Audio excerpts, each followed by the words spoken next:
Today, let's start off by let's start off with the one she's covering.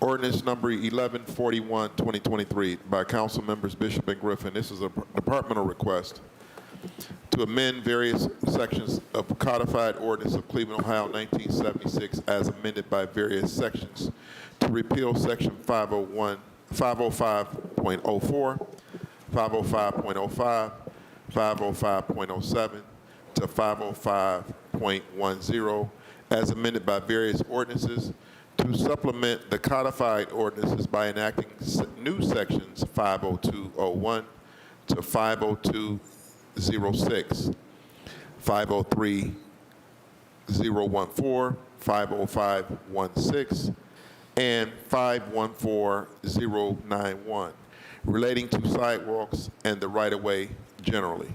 Okay, Director, you want to make sense of all of these various amendments, changes, and all of that?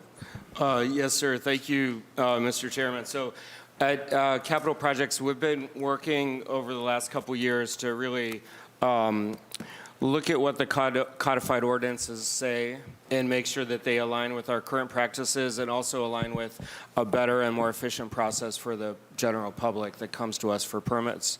And this particular ordinance relates to changes to the codified ordinance related to permitting. And it's been probably, some of these haven't been changed since they were first put on the books. Others maybe quite some time ago, but we really took a comprehensive look at all the permitting sections. And our Assistant Director, Keisha Chambers, is going to go through a PowerPoint to make sense of these changes. And she's to my left, and then to her left is Robert Knopf, and he is the section chief of our permits and sidewalks section in MoCap. Okay. Good morning, Chair and County members. Thank you for inviting us back to represent this ordinance change for the right-of-way updates. We've prepared a presentation to walk you through it. We had the opportunity to meet with Councilman Starr also to go through this presentation and to make any clarifications. So what I will start with, and as Director DeRosa mentioned, is why we are actually doing the updates. A lot of it is because we have not addressed these ordinances in about 20 or 30 years. So some of the small changes are addressing gender references, also reassigning the lead role from the Director of Public Service to Director of Capital Projects, and also updating our right-of-way contractor registration.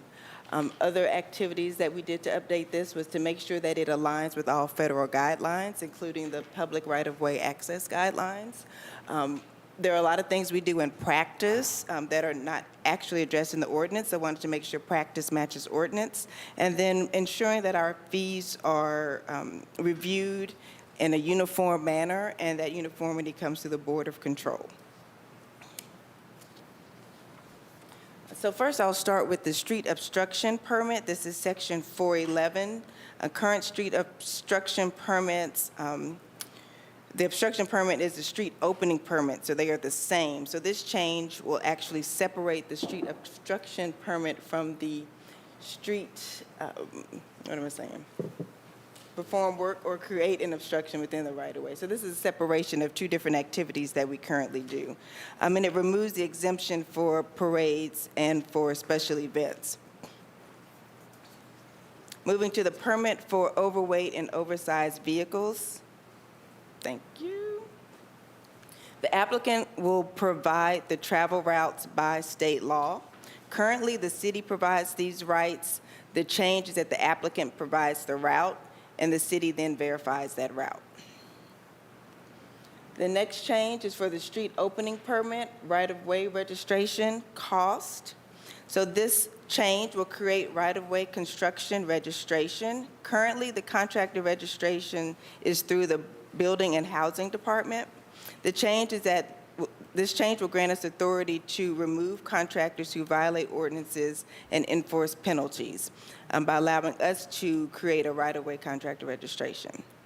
This change also includes allowing the city to perform and bill for work that was neglected by a right-of-way contractor. Ordinance now authorizes us to issue a stop work order, and this ordinance change also authorizes us to revoke or suspend an issued street opening permit. The next change is to the sidewalk construction permit, section 505. This actually includes defining what a sidewalk and tree lawn is. At no point in the ordinance do we actually give a clear definition. This allows us to adopt PROAG, which is the Public Right-of-Way Accessibility Guidelines. These are federal guidelines that are in place to address ADA compliance. This will allow different construction materials. Current ordinance allows for concrete or stone. In practice, we actually do apply asphalt in some cases, so we want to be able to have practice meet ordinance. This allows us the authority to remove a curb cut not leading to a place of parking. So if a building has been demolished, there is now a curb cut, but not an actual building or place where park. We can now remove those curb cuts. Address compliance. Major construction meets sidewalk, curbs, and apron compliance. So if there is any major renovation or major construction on a site, we want to make sure that that property owner also meets compliance with their sidewalk, curb, and aprons. And then maintenance criteria for cuts are defined. So what is an actual curb cut and how do you maintain it? The sidewalk construction ordinance change revises the 50/50 sidewalk repair program to non-compliant sidewalk repair program. That is a name change. This includes certain, and this will be to include certain commercial businesses, and it will also allow another entity or a person to actually pay for or contribute to that 50/50 sidewalk repair program, which will now be called the non-compliant sidewalk repair program.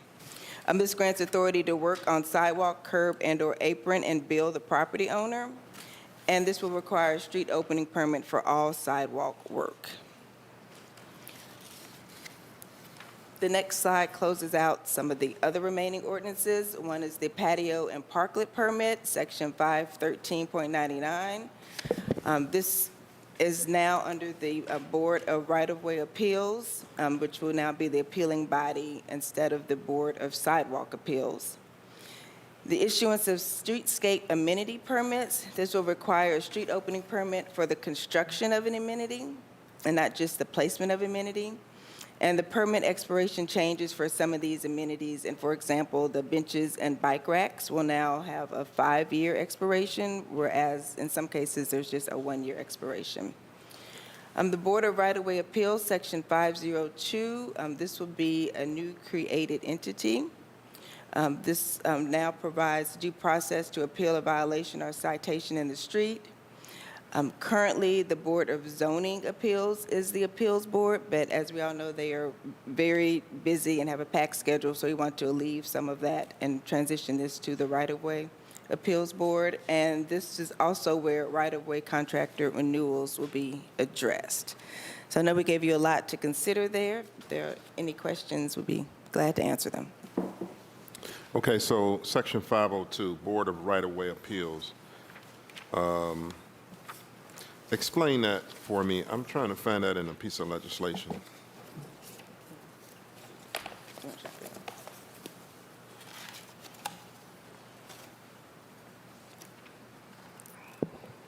Robbie interest? Yeah, sure, Robbie interest. Chairman, the Board of Right-of-Way Appeals, what's happening is that the current Board of Sidewalk Appeals is going to be going away, because the Board of Sidewalk Appeals, under the current ordinance for it, only allows it to review sidewalk issues. We have no due diligence for anything that happens outside of the sidewalk, but inside the right-of-way, like in the street. So what we're also, like I said, with the right-of-way contractor registration, if we end up going and revoking the registration for a contractor who has been issued 3 violations throughout a year, they have to have an appeal process that's going to go to the Board of Right-of-Way Appeals. So the Board of Right-of-Way Appeals is essentially going to be taking the Board of Sidewalk Appeals, all the duties that they have, but then expanding it to the streets and also other things that happen within the right-of-way itself so that we have a due process for them that does not go in just, that's not limited to just sidewalks. Okay, so the Board of Right-of-Way Appeals do they have the ability to levy fines or fines or anything like that for folks that violate? Yes, sir. It'll be the same way, the same thing that this Board of Sidewalk Appeals does right now, but it's going to be, like I said, it's just expanding it It's going to be expanded. to not just sidewalks. Okay. And so the permit fees, who sets the fee structure for the permits currently? And who will set them if this legislation is approved? Who will set them at that point? Mr. Chairman, so currently, City Council sets the permit fees, which haven't been changed since the ordinance were put into place. We expect that if this is passed, that Board of Control would approve permit fee changes, and that those would happen more regularly to keep the prices in line with current business practices. Not too frequently, but maybe every 3 years there would be a change of permitting fees. So when is it, go ahead. If I can add to Director DeRosa's comment, currently right now, about half of the permit fees that we have are issued through legislation, and half of them are issued through Board of Control currently. So what we're trying to do is just consolidate to make sure that everything's the same way.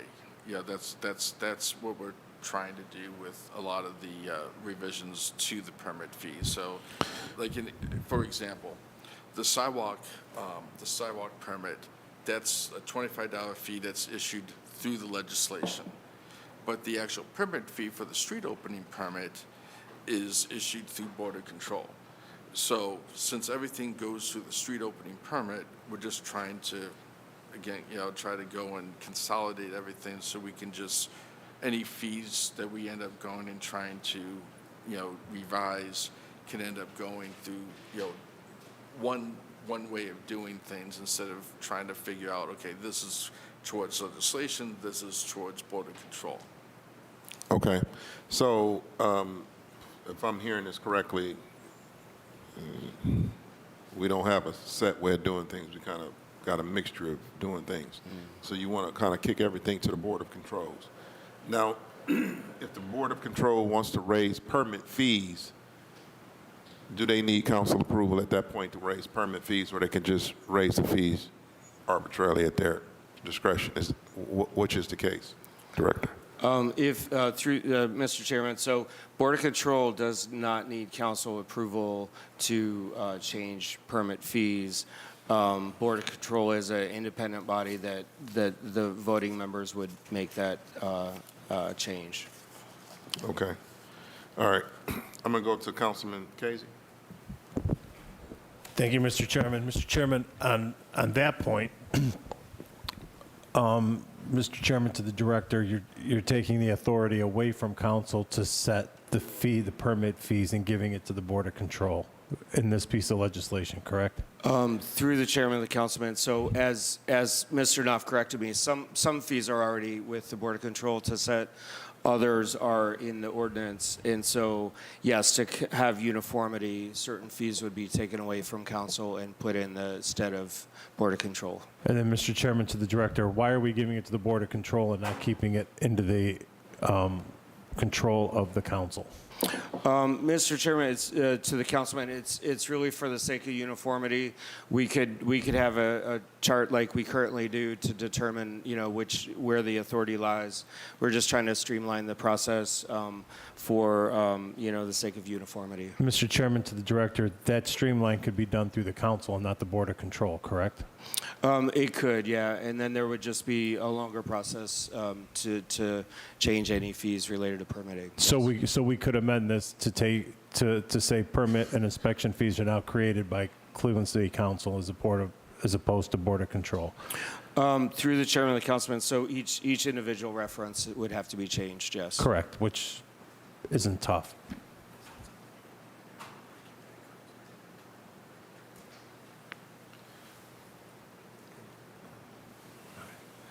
All right, Mr. Chairman, then in this piece of legislation, I would set to make an amendment that the permits and inspection fees go through Cleveland City Council as opposed to Board of Control for the sake of uniformity. I don't think that's something that the council would want to give up in setting the fees as opposed to the Board of Control. Okay, Councilman Casey has an amendment on the floor. Is there a second? Second. Okay, for discussion, is there any, is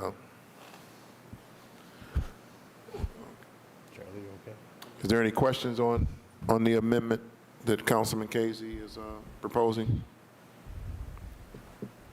Okay, Councilman Casey, can you All right. kind of spell out the wording? Right, so in each one of the changes in the codified ordinances, there's a number of numbers here, right?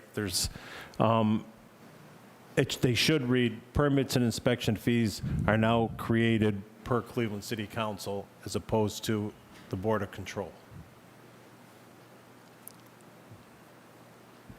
Do I have to go through each number? No, you're referring to the ones under section 439.021B. Okay, we'll say it this way.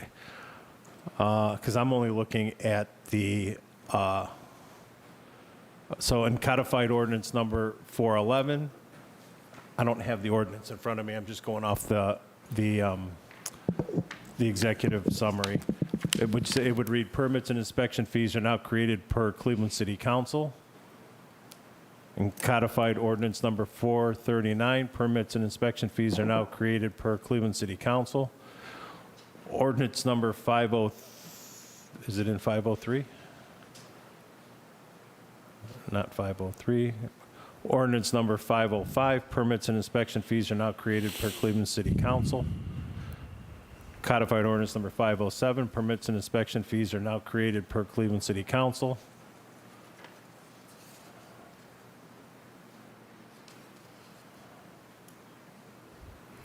Section 514 should read, permit fees are now created per Cleveland City Council.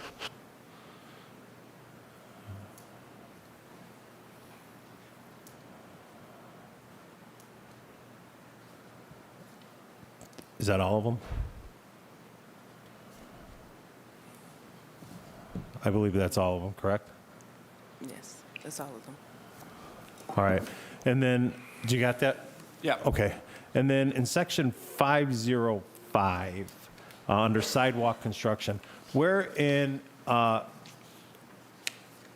Cleveland codified ordinance does it state that homeowners are responsible for sidewalks?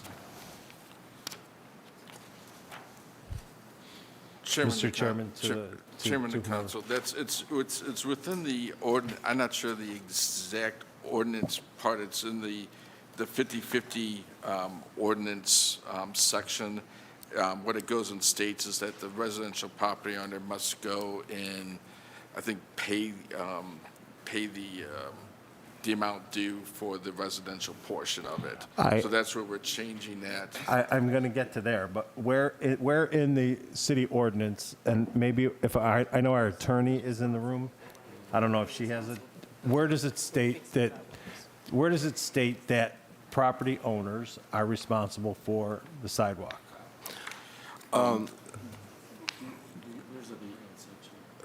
Yeah. And I don't know, that's why I'm asking. I don't know, you guys may not know that answer, but. Through the chairman, the councilman, unless you know off the top, there's a maintenance section in the codified ordinances. I don't know that number off the top of my head. Okay, so It puts the it's maintenance somewhere, obligation it's somewhere in the codified ordinance? Yep. Okay. And then in section 505 here, I just want to make sure that, because it's something that I've been advocating for a while, that a third party can now help in the assistance of the 50/50 program where that wasn't available to anybody before. So in other words, if me as a council person, I have additional dollars and I want to get just somebody's own property fixed, not the whole street, right? the property and the sidewalk in front of a house, that could be done now per this ordinance, correct? Chairman of Council, if I can address that question. From what I was told by legal, there's two different issues. One was the actual ordinance itself that stated that the resident had to pay. With this council change, with this ordinance change, that part of it goes away to where it could be for anyone.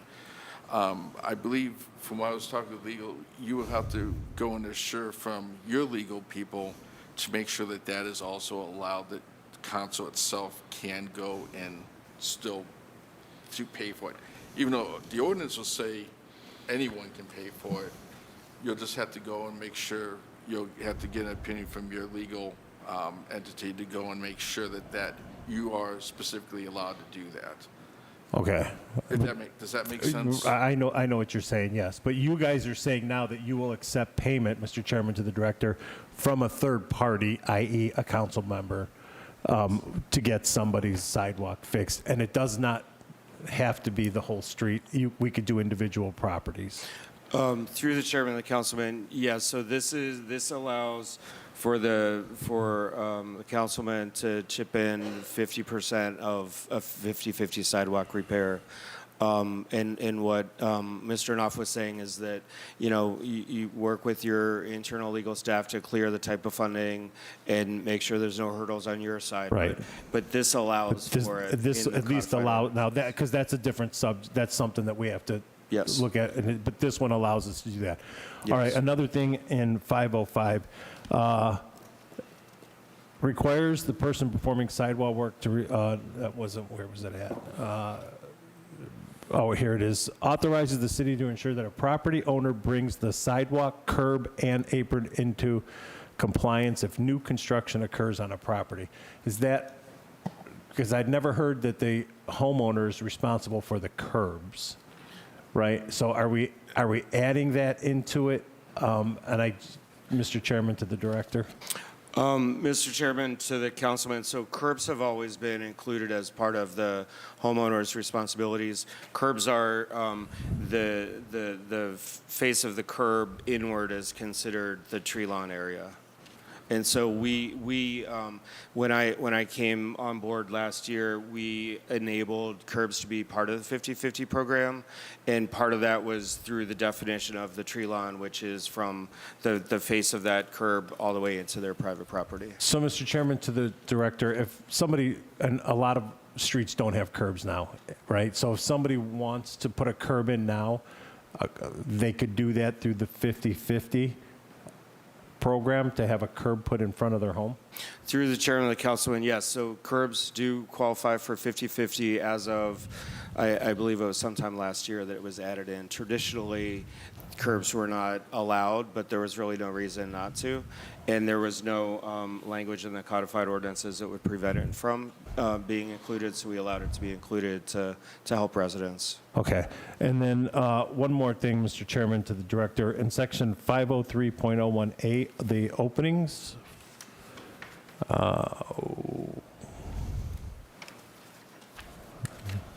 street opening permits.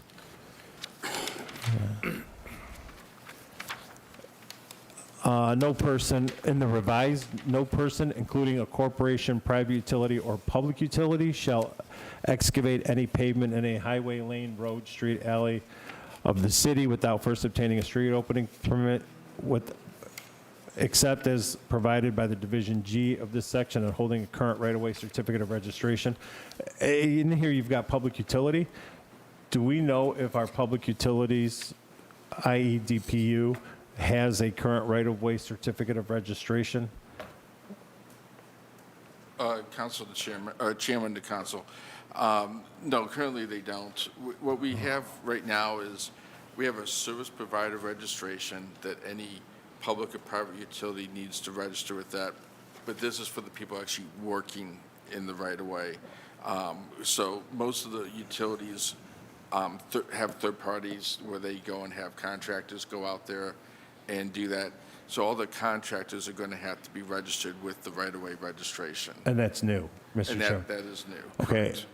So, Mr. Chairman, to the director, we have an emergency water main break on Lorraine Avenue, right? And the work needs to get done ASAP. We'll just say this happens, this passes tonight, we'll just say, and tomorrow morning or next Friday, right, a water main break happens.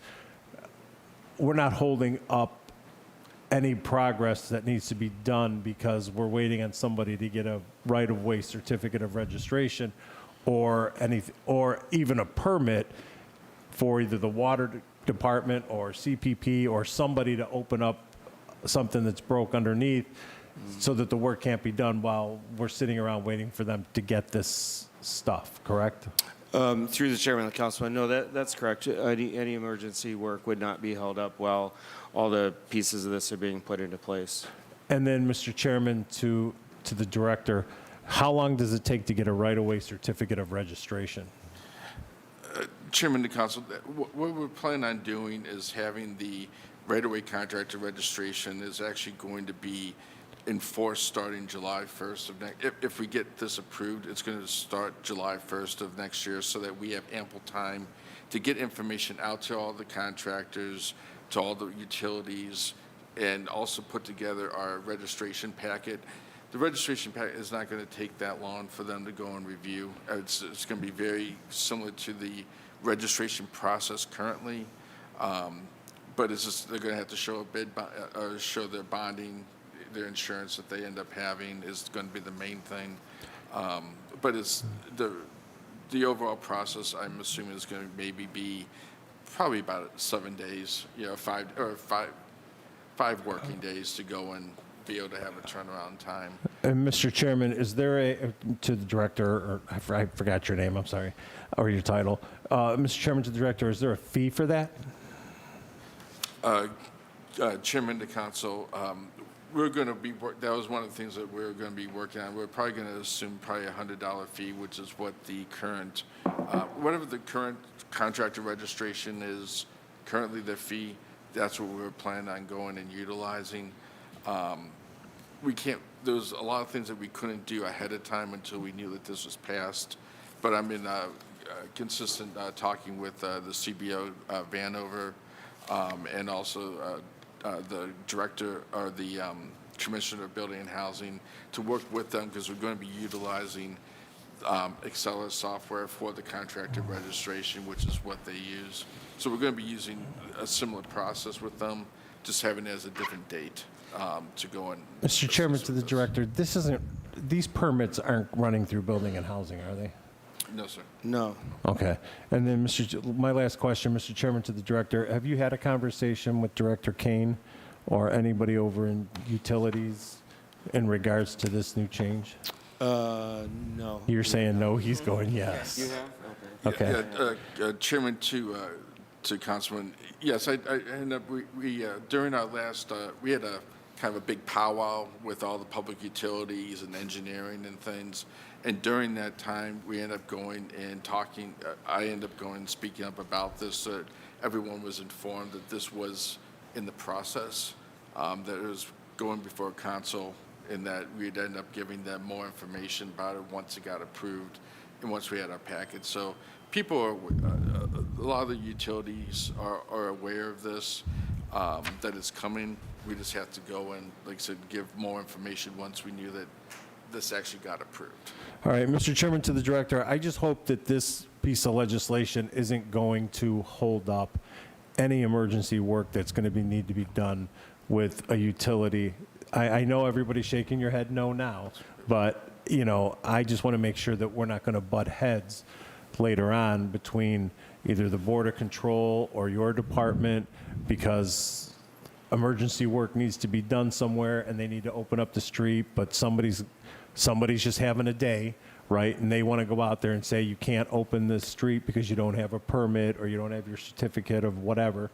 You know what I'm saying? That I hope that I understand the need for it and the want for it, but I want to make sure that this isn't going to hinder any progress that's going to need to be taken place if in fact, and it just, the water department just keeps popping into my head, especially this time of year with freezing and everything, where all of a sudden, you know, we've got water main breaks, we've got leaks everywhere, and we need to open up the street to fix the leaks. You know, I just want to make sure that this piece of legislation, and I understand that you want it because you want to know who's out there working on our roads and opening up our streets and everything, and I get all that. Right. And want to make sure they're insured and bonded, but I also want to make sure that we're not going to sit in the middle of January, beginning of February with, you know, a water main break somewhere and people are butting heads down here because building and housing doesn't issue a permit quick enough because for the water. I just want to make sure that we're not going to run into that situation. Mr. Chairman, the councilman, no, we agree 100%. I'll say that with the amendment that you're making today, we'll have to come back to council in the next year to set all the fees for these before they would be able to go into effect. So we'll have to make sure that we do that with ample time to get the notice out to the contractors so that they can know what the fee is after it's set by council and have that registrations in place by July 1st. So otherwise, we'll have to push back our July 1st date. All right. Thank you, Mr. Chairman. All right, thank you, Councilman Casey. All right, go ahead. Chairman of the Council, if I can also just go and add on to Director DeRosa, with the emergency permits as they are right now, how the emergency permits are that water and sewer end up going and utilizing is they just submit the permit. As soon as they submit it, they're allowed to do their work. So we end up not even looking at it usually until almost after the work is done a lot of times because it is an emergency. So just want to make sure, just to calm you on this, that part isn't going to change at all. We're not changing how the emergency permits work. So that is the current policy of how the procedure works with emergencies.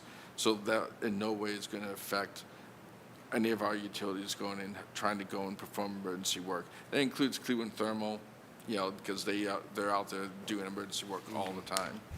So. All right, Councilman Casey, are you?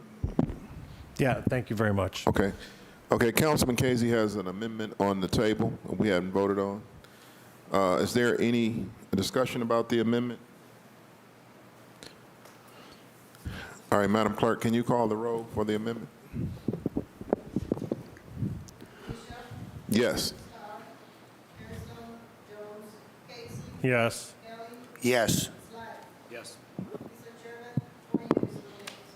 All right, the amendment carries. Okay.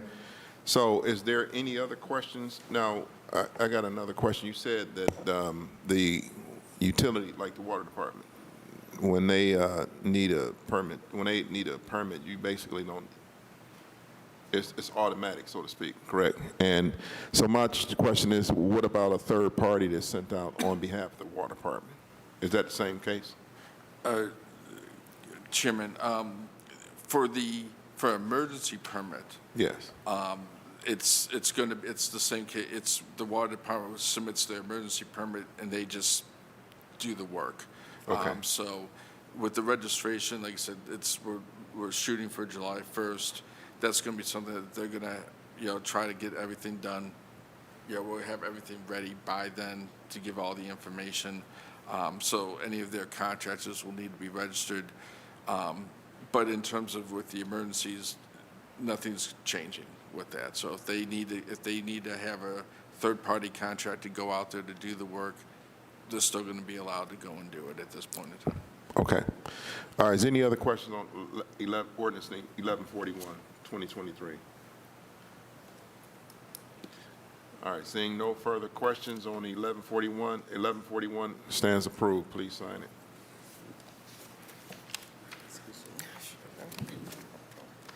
As amended, I'm sorry.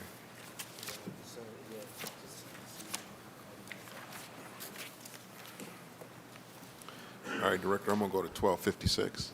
Yep, that sounds good.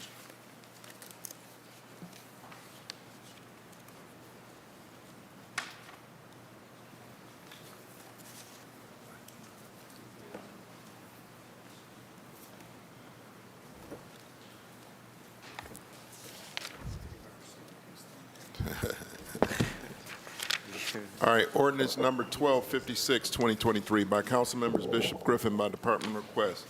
An emergency ordinance to amend section 185.01 and 185.08 of the codified ordinance of Cleveland, Ohio, as amended by various ordinances to repeal section 185.02, advertisement for bids, and to supplement the codified ordinance by enacting new sections 185.011, 185.012, and 185.02 relating to construction contracting. Okay, Director, can you give us a quick summary of this piece of legislation and why it's important? Yes, Mr. Chairman. So I'm going to give just a brief opening remark, and then to my right is Carter Edmond, who is, well, is sort of the manager, is a visitor, the somewhat previous manager of architecture and site development. He worked on this with City Council, and Jennifer's here to represent City Council. This piece of legislation was jointly introduced by City Council and the administration, and it really is what we're calling construction reform legislation, and it will allow alternative delivery methods to be approved and used in a more readily accessible manner, and that would include construction manager and design build. And with that, I'm going to hand it over to Carter to give a few opening remarks. Thank you, Director. Good morning, Mr. Chair and council members, and thank you for allowing me to come back to talk about this legislation, which I think is very important in moving our construction processes forward into contemporary practice. Some of you, I think, are very familiar with this, and some maybe less so, so I'm going to essentially just walk through what this is. I apologize if some of this sounds a little elementary, but I'm going to start with what are we talking about here, what will this allow, how will it benefit the city, how will it work in practice, and what is not changing in this. Director DeRosa mentioned construction reform, and that's kind of a relevant term of art in as much as this piece of legislation would bring the city of Cleveland into better alignment with the construction reform that was passed in the state of Ohio in 2011, allowing multiple forms of contract for public improvements and capital projects. So what we're talking about is the form or type of construction contract that's permissible or workable for the city to do. There are a lot of different types of contracts that owners, contractors and architects and engineers use to work together to complete projects. I think we're all familiar with the traditional design, bid, build method, which we have traditionally used for virtually all our projects. This is where we assemble a design team. That team may include architects, landscape architects, engineers. It may be in-house, it may be consultants, it may be a combination. You get a design team together. The design team does the complete design of the project. And this could be any capital project. It could be a park. It could be a roof replacement on a rec center. It could be a new fire station. Roadway, whatever. They do the complete design. They estimate the cost. The design goes out to bid, in our case through the Division of Purchases and Supplies. Bids come back in, and the lowest qualified bid is selected, and then you move forward with that contractor. So that's the traditional design, bid, build that we're all familiar with. There are a lot of other forms of contract, but this really focuses on three forms of contract. The first being design, bid, build. The second, design, build. The primary difference there is that the owner, in this case the city, would select one team that includes the design team and the construction team as one entity, as one contract that will take the project all the way through design and construction. So it's a single source of responsibility for both the design and construction sides, which we can get into more detail about that. So I'll be referring to that as design build. The third method is construction manager at risk. There are different types of construction manager contracts. Construction manager advisor is essentially an owner's advisor, which is a professional service that's outside of this that we might sometimes use on more complex projects, like the police headquarters has a construction manager advisor just due to its complexity. A construction manager at risk is a construction manager who performs the construction under their contract. So in this case, the architectural design team may or may not be part of their contract, but the construction manager comes on early during design. They bring with them certain key subcontractors and consultants who provide early design assist information so that the engineers, for example, are working with the contractors who are going to install the engineering equipment, say the mechanical equipment, while they're doing the design, can provide early purchasing power and provide guaranteed maximum price along the way. And so you have that sole source of responsibility for the design portion under the construction manager at risk. So those are the three. So if I say construction manager or CM, I'm referring to construction manager at risk. So traditional design, bid, build, design, build, and CM. Currently, the language that governs this in Section 176 is confusing and vague. It refers to a guaranteed maximum price, which implies a construction manager, but it doesn't refer to a construction manager, and it's been interpreted differently over the years. And requires individual legislation, not just for the project, but for what type of contract is going to be used in each case. So that's the current situation. What this would allow would be to allow the capital projects design team to align the right form of contract with the right project. There's not exactly a hard and fast rule about which projects are best for which delivery method, but there are some ways to think about it or things that might push in one direction or another. Highly complex projects, you would tend to want a construction manager on that, partly because there's just a lot of maybe different or specialized subconsultants to manage. There may be cost risks going forward that you are able to mitigate the risk by doing the purchasing early. There may be potential different phases that have to be coordinated. Something like if we were to do a full renovation of 2001 Payne Avenue, that would be a really good candidate for a construction manager at risk. Currently, the new Fire Station 26 is a design bid build, but if that might be a good candidate, a future project like that might be a good candidate for a CMR. For design build, if you have really well-established goals for the project, going into design build, you have to establish what are called criteria documents. So it's sort of an early design saying, basically, this is what we want to ensure success. So if very well-known goals are established, City Hall facade restoration is a good example. We know what we want, and we can establish the level of quality that we want. Maybe when a lot of site investigation is needed, the mechanical work at City Hall, where we're going to be doing some piping replacement, valve replacement, stuff like that. A lot of stuff you can't see. You really need the contractor on board when you're doing the design so that they can do that kind of work. An engineer can't, so the engineers aren't working blindly. Or if it's something that needs to happen very quickly, because those are all things that might push it towards design build. Again, it's a judgment call.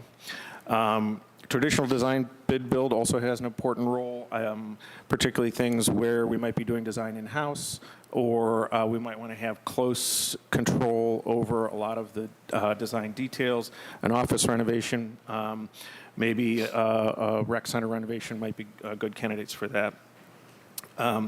Another thing that might tip it, for example, towards CMR is if it's something where you might have an open-ended scope, such as West Side Market.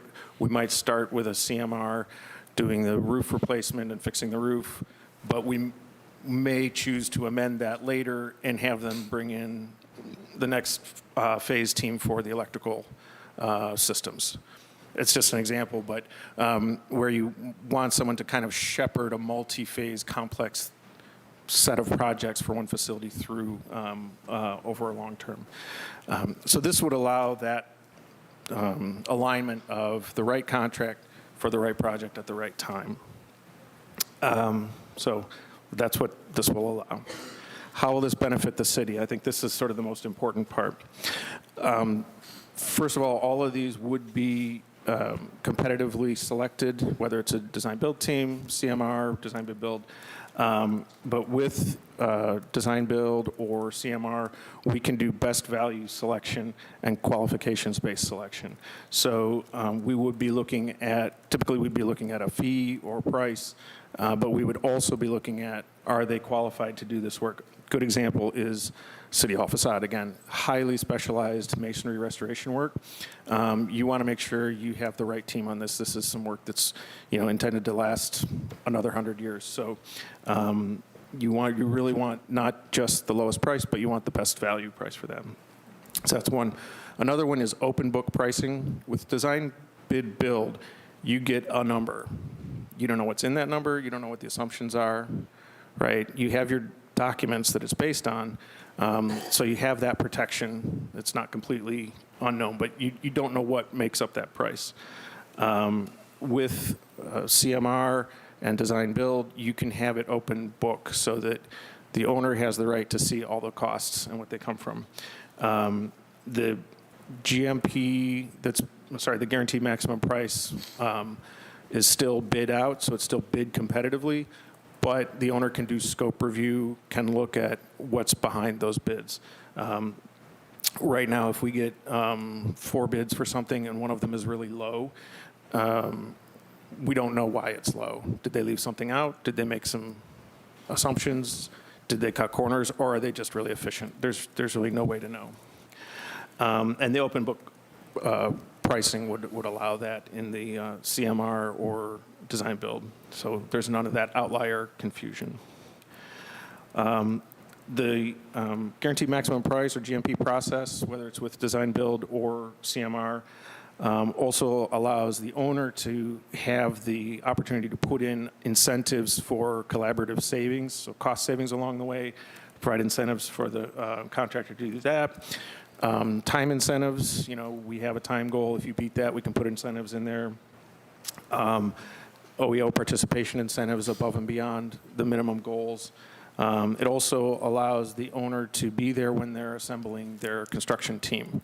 So we can help them meet the community benefits goals of the project, which maybe there's the OEO baseline participation, but maybe there are additional community benefits that the city wants for especially a larger project.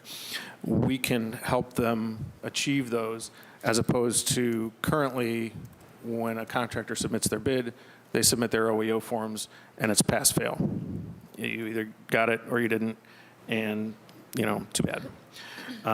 So it's more about achieving those goals, getting that participation, than about punishing people who don't get the participation. Another benefit is broader contractor participation. We're always trying to increase the contractors and consultants that we work with. There are challenges to doing that. And frankly, a lot of the top-tier contractors are not interested in trying to submit a low bid on a significant project. It's too much risk, and they know that someone can underbid them. And they're really interested in putting in their qualifications with their price, with their schedule, so that they're selected really on their quality. And then finally, there's a sole source of responsibility, particularly with design build, where you don't have the architect fighting with the contractor about what's in the drawings, who's responsible for it. It's a single source of responsibility. So there are a lot of different strategies for risk mitigation within all of that.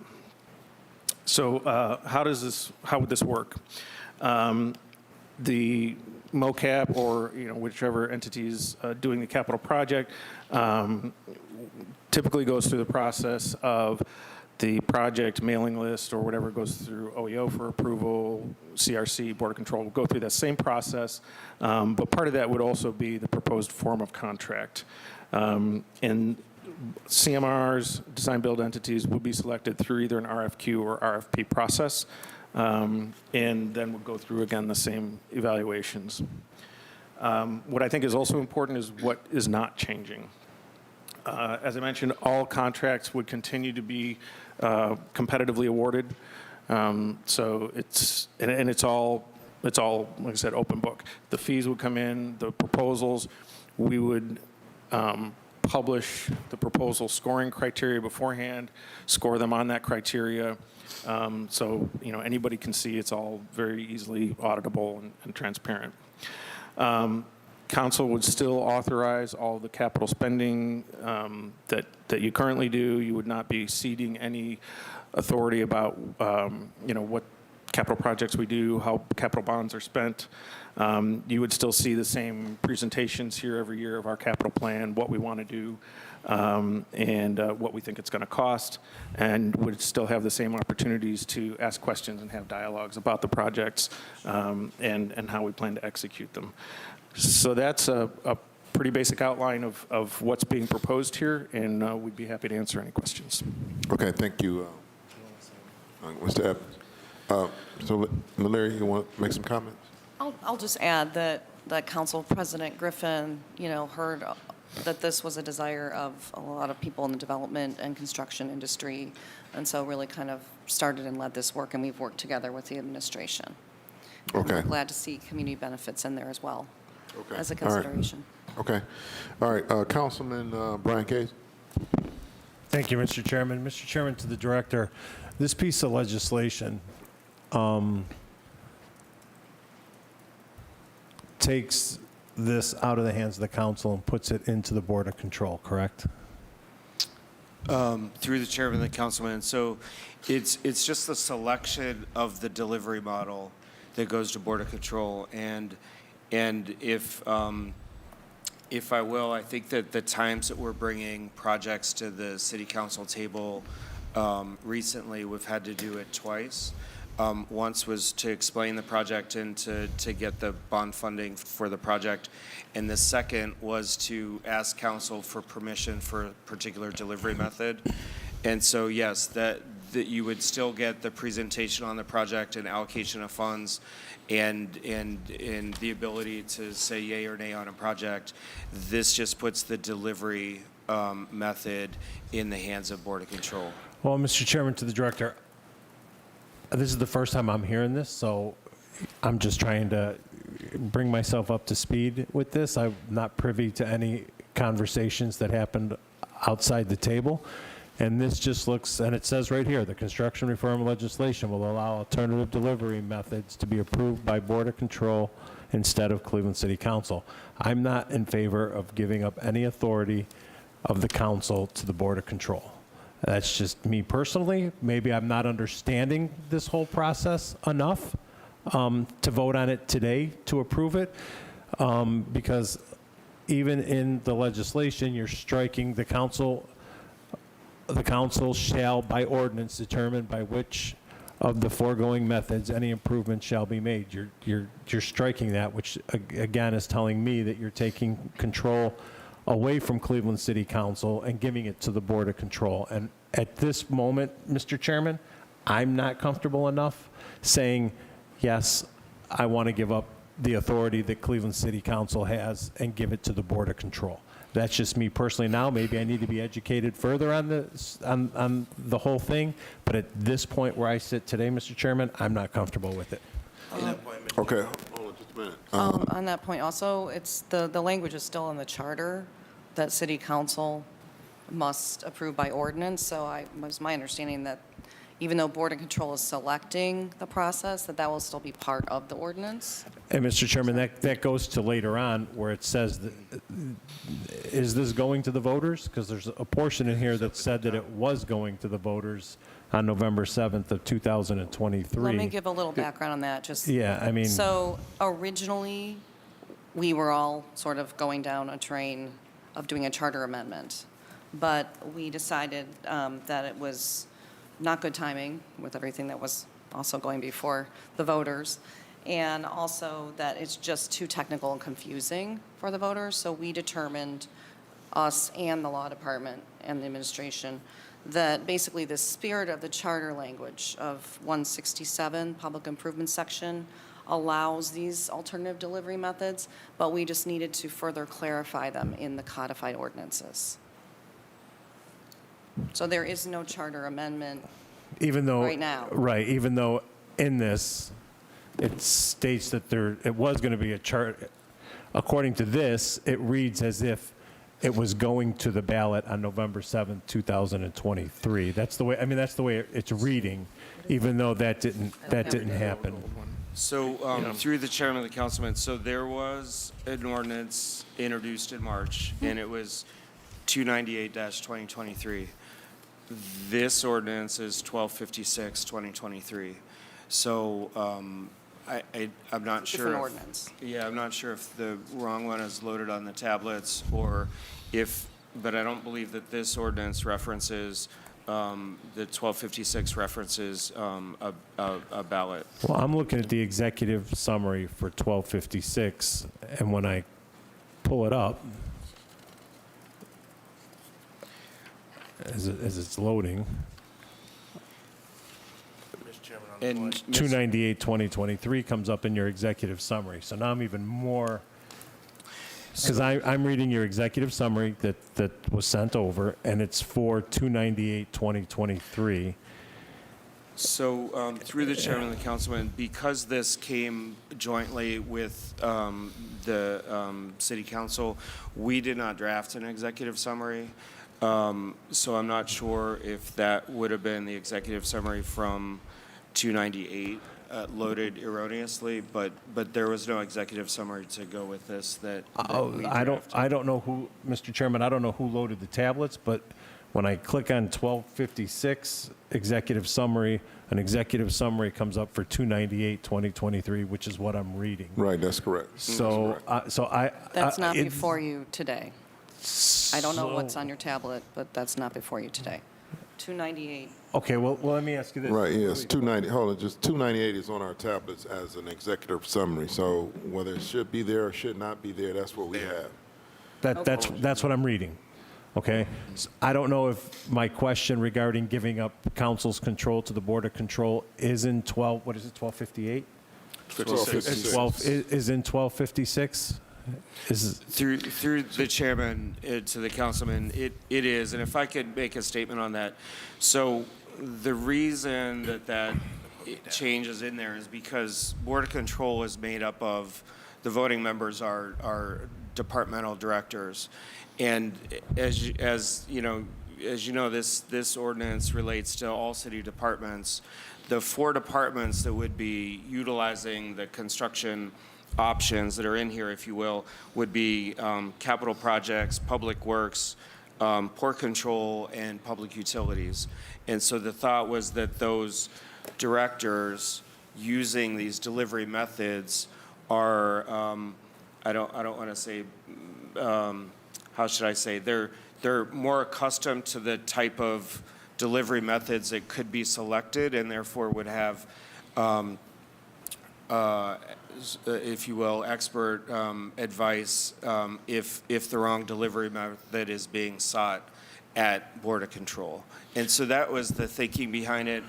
And while there may be council members at times that have construction backgrounds, it's not the usual skill set, whereas these 4 directors typically see those types of delivery methods executed on a regular basis through their departments. And Mr. Chairman, to the director, I can 100% completely appreciate that, and I in no way, shape, or form am a construction guy, nor do I claim to be, and there's other people out there who are a lot more knowledgeable in that department than me. All I know is that I'm a sitting Cleveland City Council member. I'm only one of 17, and I do not want to give up any authority that this council has over anything, especially giving it away to the Board of Control. I completely agree with your concept of what you need done, but I don't want City Council to be bypassed for the Board of Control. That's just me personally, myself, right now, Mr. Chairman, but I don't see the need that you don't have to come back before City Council and still work with your Board of Control. Or we don't want to be the Board of Control, but we are the council. We're the duly elected individuals who are supposed to oversee this type of stuff.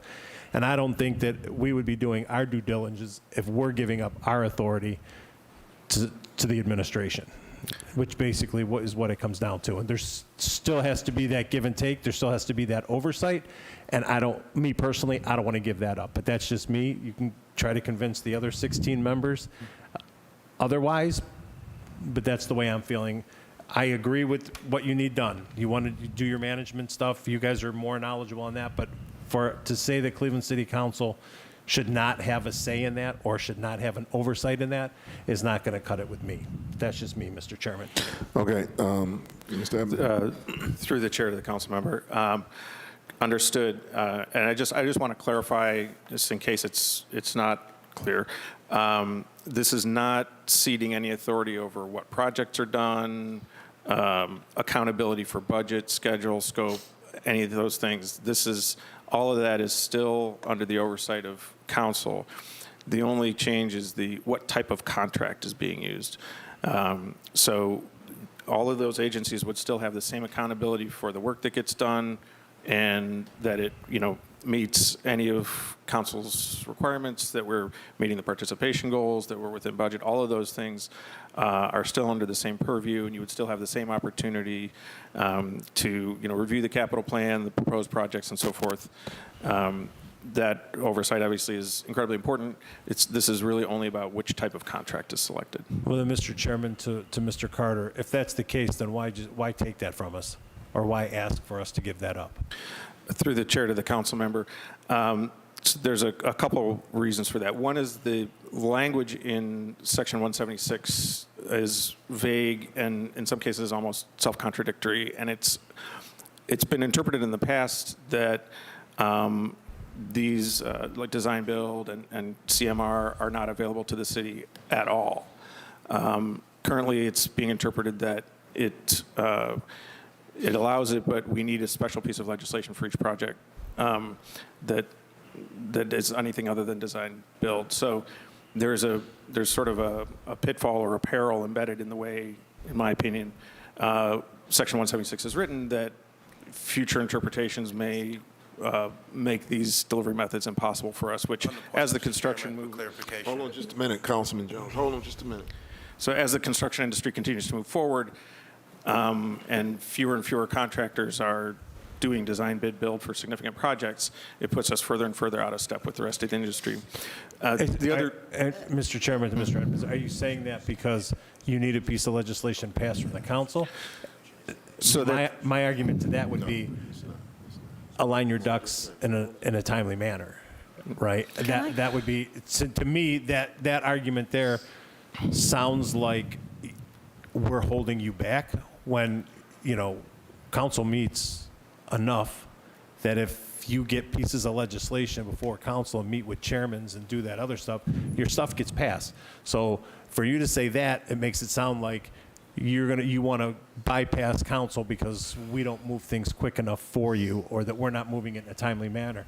And that I will completely push back on immensely with that one, because what we see is, things coming to the table and you guys need it passed ASAP, and then you put the burden on the council to get things pushed through as fast as we can, when in fact, if you would have brought it to us in a more timely fashion, then things would probably move at the pace along with the administration, not the administration waiting to the last minute to try to get something passed by the council. Through the chairman.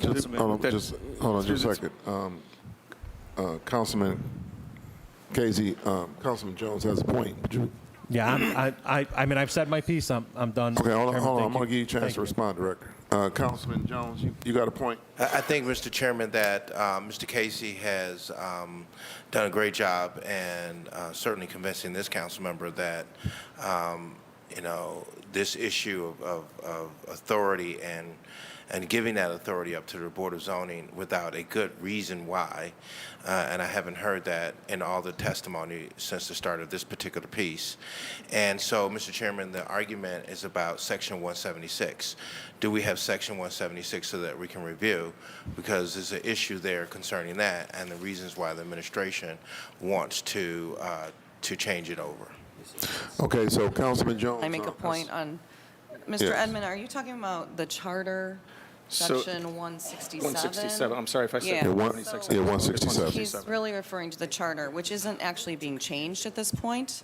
So concurrent with this ordinance, the charter still will say the council shall by ordinance determine the foregoing method of improvement. So this codified ordinance process will still have to be within the spirit of that charter, where Board of Control does the pre-selection, but that would still be needing to be contained in the ordinance that goes before council. That's my Okay. legal opinion at this moment. Okay, Director, you want to respond to? Go ahead. Mr. Chairman, she covered it, so yeah, good. Okay. Go ahead. Through the chair to the council member, respectfully, that's not what I was saying, that it takes too long to get through council. That was going to be my next point, but it's not going to be now. What I was saying in the first part was that the relying solely on 167, which is basically all we have now without the additional language that's proposed in this legislation, that the language in 167, which I have here and I'm happy to share, is vague and difficult enough to interpret that reasonable people are coming to different conclusions about what it allows and what it does not allow. So this clarifies that language and specifically enumerates types of contracts that would be permissible. It's true that construction tends to move quickly, and we are trying to make our entire process move more quickly. I know everyone's frustrated with the pace of contracting, getting things mobilized, getting construction done. So it's true that we are looking at any way we can to streamline that process. But the other part of that is, and this relates to what Director DeRosa was saying, availing ourselves of those other professionals that are at the Board of Control who have experience with these contracts and understand there's a lot of kind of arcana within these different contracts, and may be able to flag or identify something and say, well, this, you're not ready for this to be design build because of X, Y, and Z, or this one doesn't warrant a CM fee. It's really a technical consideration much more than a cost, schedule, quality, delivering, and being accountable to council for capital projects. It's really I'll say a means and methods. Okay, Councilman Casey, you want to respond to that? You good? Okay. I just want to reiterate what Councilman Casey said, that, things do move slow sometimes at City Hall, but, to say that, we need to quicken things up and to just cut council out, and that's a way of quickening things up, I don't think will ever work too well. But, is there any other questions on Councilman Jones? Thank you, Mr. Chairman.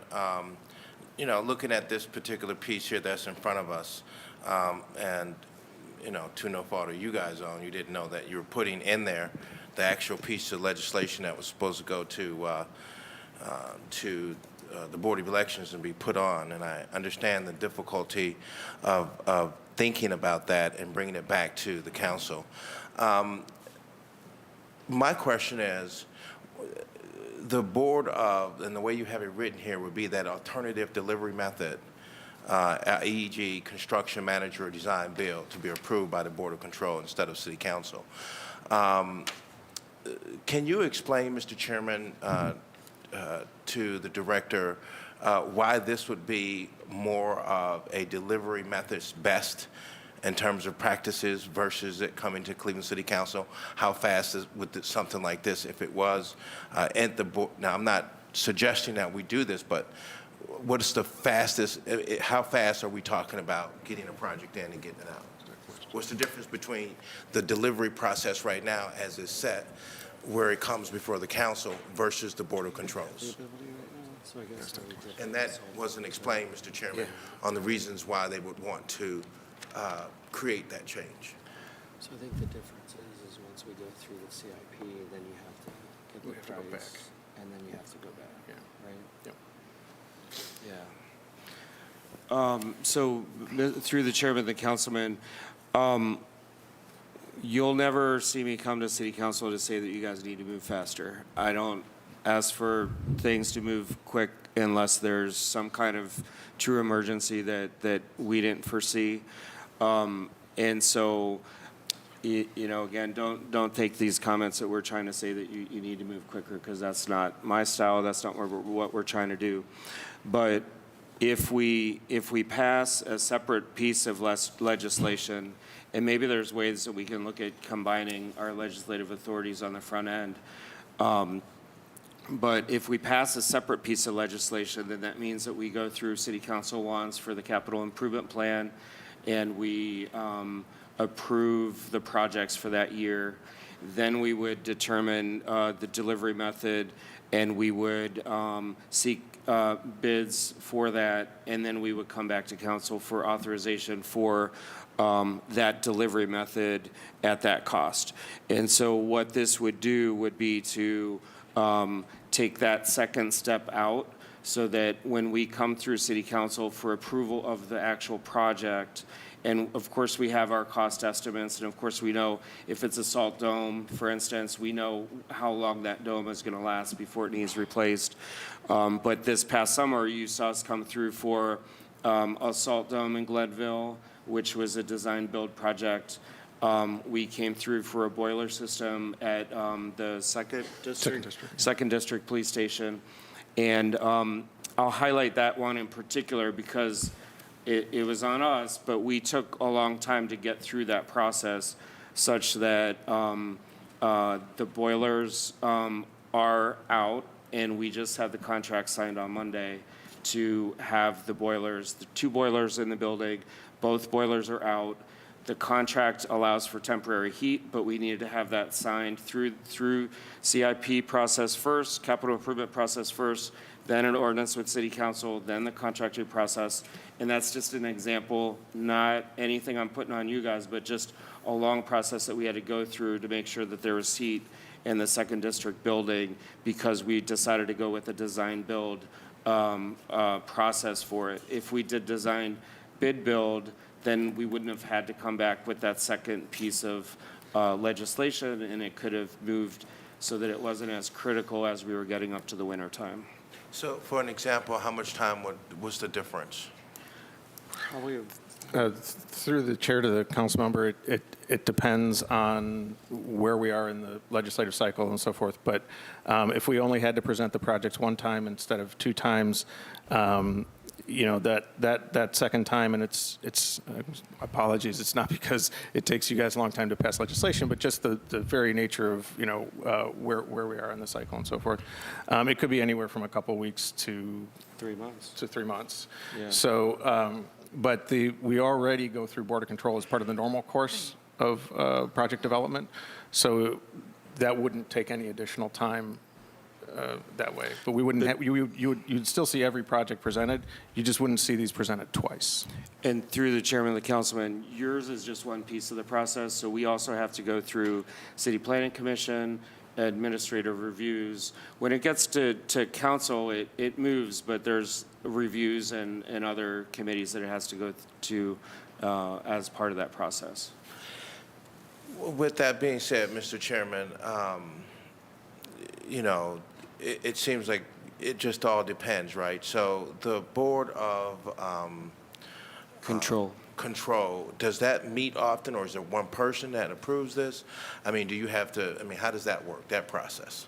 Through the chairman to the councilman. So Board of Control meets every week. It meets on Wednesday afternoons, and each of the departments are voting members of Board of Control. So it's a body that's led by the mayor. He's not voting, but he convenes every Wednesday, and then each of the departments are voting members. It is a public hearing. It is recorded and televised, just like this one is. Now, does this, Mr. Chairman, include all projects, the capital projects that are being performed in the city of Cleveland, or is this just focused on a certain area and function of capital projects? Through the chairman of the councilman, do you mean this particular ordinance? The ordinance that we have in front of us to pass, yes, sir. Yes, so this particular ordinance, it does relate to all projects in the city, and so the departments that typically contract for work are capital projects, public works, port control, and public utilities. Well, Mr. Chairman, unless the director can tell me something else. I don't see any difference in time. I mean, we meet every week too. And Mr. Chairman, that's just putting that there on the table. Is there other areas that could be streamlined in the process on the administrative side? Through the chairman, the councilman, Well, do you have a comment? yeah, just through the chair to the councilman, there are, and I know that Division of Purchases and Supplies is working on, for example, electronic bidding and proposal RFP processes. So yeah, there are lots of opportunities. I think again, we want to be efficient but thorough. So yes, there are. And then lastly, Mr. Chairman, and this is a concern of mine. I brought this to the table as it was actually happening, where we had a contractor who was responsible for fixing the road. He left the street open for a whole year and a half, almost 2 years before he finally finalized and closed the project. I complained about the lag in the work and the sloppiness and the whole 9 yards during that time period. And this is in the previous administration. And so I don't even know where that project is. Did we get our money back? You ride that road and you're thinking you're going to go a straight ride, and then you dip down and you fall all the way off into a third world country somewhere. And by the time you wake up, you hit a pole. And this project was a $5 million project, or somewhere roughly around that amount. And we're supposed to have allegedly inspectors, but I'm not so sure how good they are, given the fact that we're still languishing in the southeast side with a road that was put in on East 131st Street that's still in the same conditions. Now, we have other projects that were done in our neighborhood, capital projects on Miles Avenue, where we're seeing in less than 1 year and a half that the road has been in place and is beginning to tear apart. And I would say, Mr. Chairman, that's, to me, is unacceptable. And, I would like to see something in here that's going to do two things. Because what it sounds like to me, what we have, Mr. Chairman, is a lack of contractor participation in the city of Cleveland. We only have maybe 1 or 2 contractors that get all of the work. I mean, they get it all. And the question is, why don't we have more diversity in our contractors, number one, so that we can get quality work in our communities. Our neighborhood deserves, our citizens deserves to have the best contractors in place. And we need to really start talking about, Mr. Chairman, even if that means we go out and get another sub-company to help us with looking at these jobs and making sure these contractors are held accountable. Mr. Chairman, there's 2 jobs that were done on Lee Road Avenue by 2 different contractors, and you can see the night and the day and the difference of the contracting work that was done. One is being done by East Ohio Gas Company, and the other one, I won't say the name of the contractor because I don't want nobody to say I'm disparaging them. But when I looked at the work that was being performed by both of these contractors, in the basics of even how they put people out there to direct the traffic, having a traffic plan. One contractor didn't have a traffic plan, and the other contractor did have a contractor plan. One contractor had left debris and miscellaneous stuff all over the place that's still there to this day, in addition to allowing concrete to go down in our sewer systems. The other contractor hasn't done that. We have certain specifics that are what they call those people? Inspectors. Supposed to make sure that that concrete is so many inches thick. And in this case, the first contractor, he's getting away with putting anywhere between 3 inches and 6 inches on a concrete road. I measured it myself, and I took photos of it as well. To the degree that you have another contractor that went all the way down to 12 inches thick concrete. A huge, massive difference between the quality of work that's done. And Mr. Chairman, my question is to the director, how does this here help us with holding them accountable? Is there anything in here that holds accountable contractors? Through the chair to the council member, So I should say that road construction is a little bit outside my field. I'm, architecture and site development. So I don't know how those were contracted or the specific circumstances, but I can tell you that what you're saying is very true about the variability in contractors, the lack of contractors who participate in city projects, and the challenges that we'll have, because you know, when it's design, bid, build, it's the lowest bid unless they're somehow disqualified.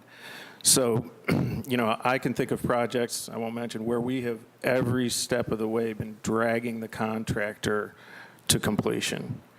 And it's painful. It's bleeding all the way. It's had projects where some of the subcontractors stepped up to run the project because the, GC was inept. I've also had general contractors who were just outstanding and went above and beyond. I'll mention some good ones, Kavasik Rec Center, Clark Rec Center, just outstanding, smooth, great quality, great concern and care for the project. It can be a crapshoot, design, build, and construction manager at risk, as we draft those contracts, one of the things about those contracts is the owner has a lot more mechanisms at their disposal in drafting those contracts to hold them accountable, whether it's quality, incentives for finishing early, punishments for not finishing on time, hitting milestones along. There's a design build contract, you can set milestones. That's not something you can really do in a design bid build contract. You set a contract duration, but apart from that, there's not a lot of latitude in how you construct that. But I think the biggest thing and I'll kind of lump design, build, and CMR together for the moment, even though they're not really the same thing. The biggest thing is you can do a qualifications-based best value selection from the start. So you, instead of just asking for the low bid, you ask them for their track record. You can ask them for references. You look at their projects. Yeah, you take into account the cost, but you take into account the full picture. Is this team capable of doing this job? So that's one part of it. And then the other is, because you have, during the design, you will have some of the key subcontractors already on board assisting the design. They really understand it. Their authorship is part of the design. And in some cases, they can start working on some components while the rest is still in design. So for example, you can imagine a new police station. You start working with the design, the structural. They could start pouring the foundations while they're still selecting the finishes for the bathrooms, right?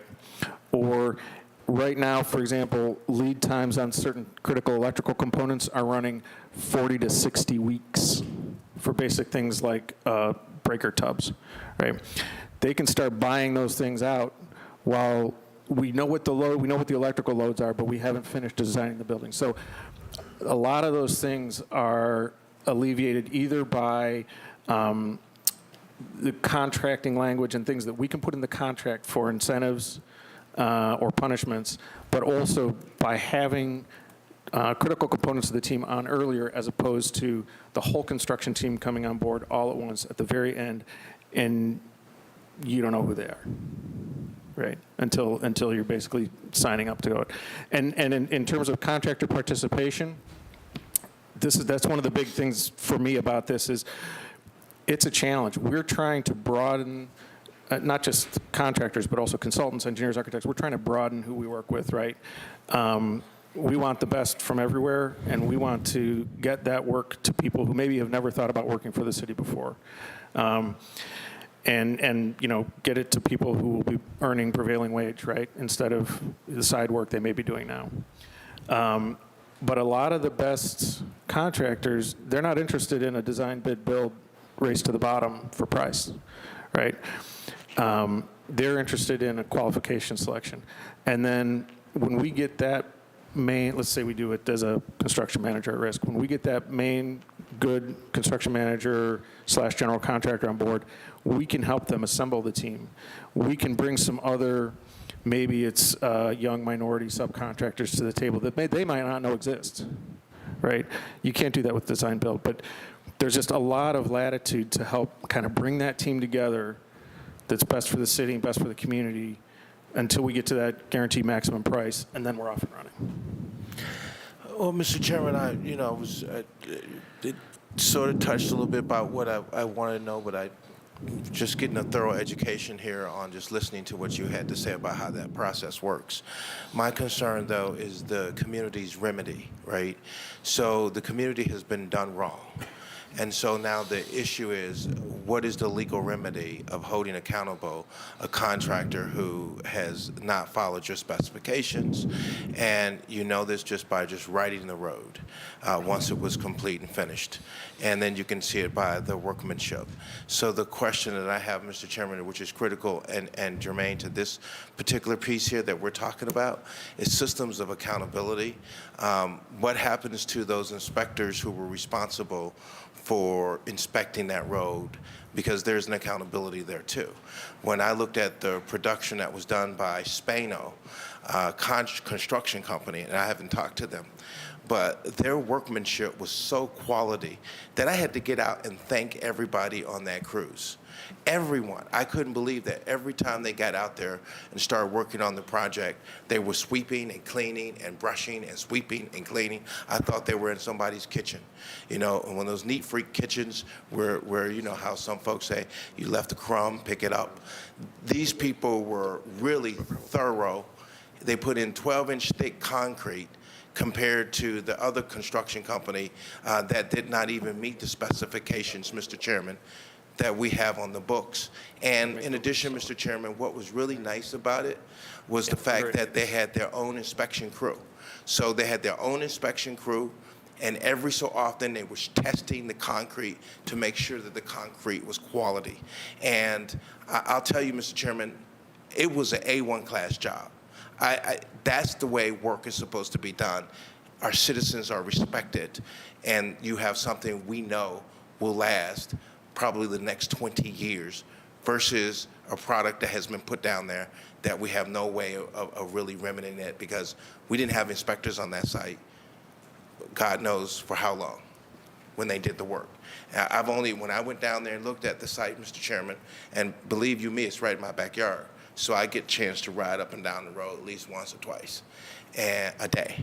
And so we didn't have the city inspectors out there. I've only saw the city inspectors out there twice. And if maybe they were wearing some other clothes and are out there, I just didn't realize it.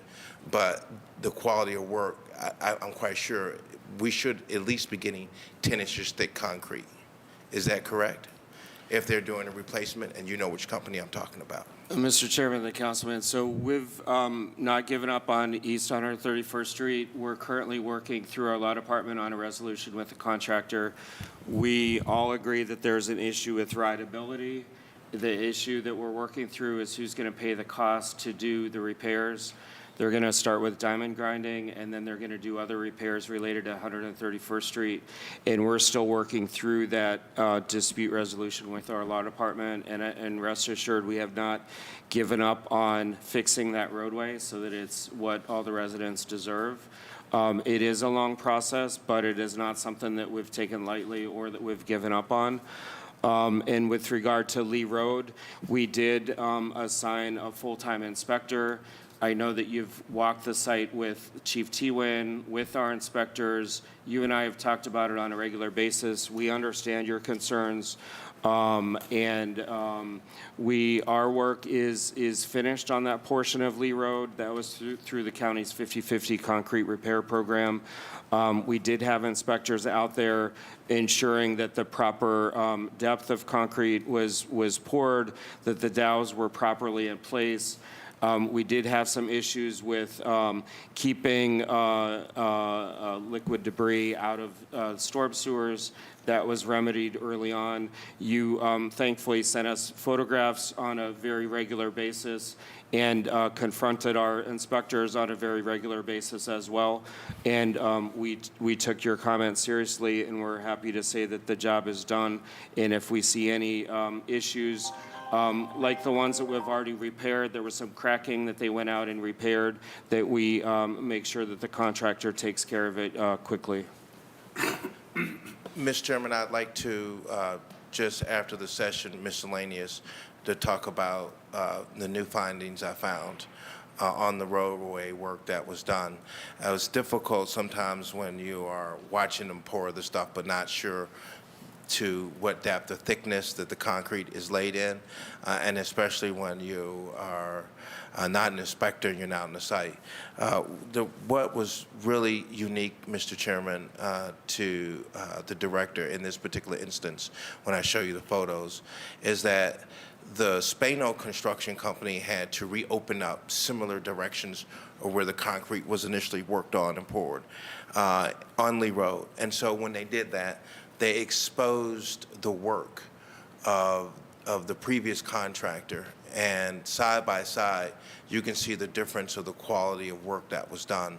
And then I can show that to you, Mr. Chairman, where in one instance, I'm only showing maybe 5.5 inches, maybe 6 inches all the way across, and in some areas 8 inches, versus I presume our specs on that contract should have been at least 10 inches thick concrete. And what we're showing is the other contractor, Mr. Chairman, with 12 inches of concrete in the same situation. And when I asked them, Mr. Chairman, where do they get the specifications to go 12 inches thick, I was told that that is the way the city of Cleveland has it written out for us, that we have to go at least 12 inches thick because that's the specifications of this. Same cutouts, same situations, one contractor at 5.5 to 6 inches, maybe 8 inches on average, but just gives and take wherever they're pouring is not totally, flesh, Mr. Chairman, to the director. And so I would say, Mr. Chairman, what do we do, Mr. Chairman, when we have a contractor that we have given work to and they didn't perform the work to our specifications? And now we're seeking legal remedy here.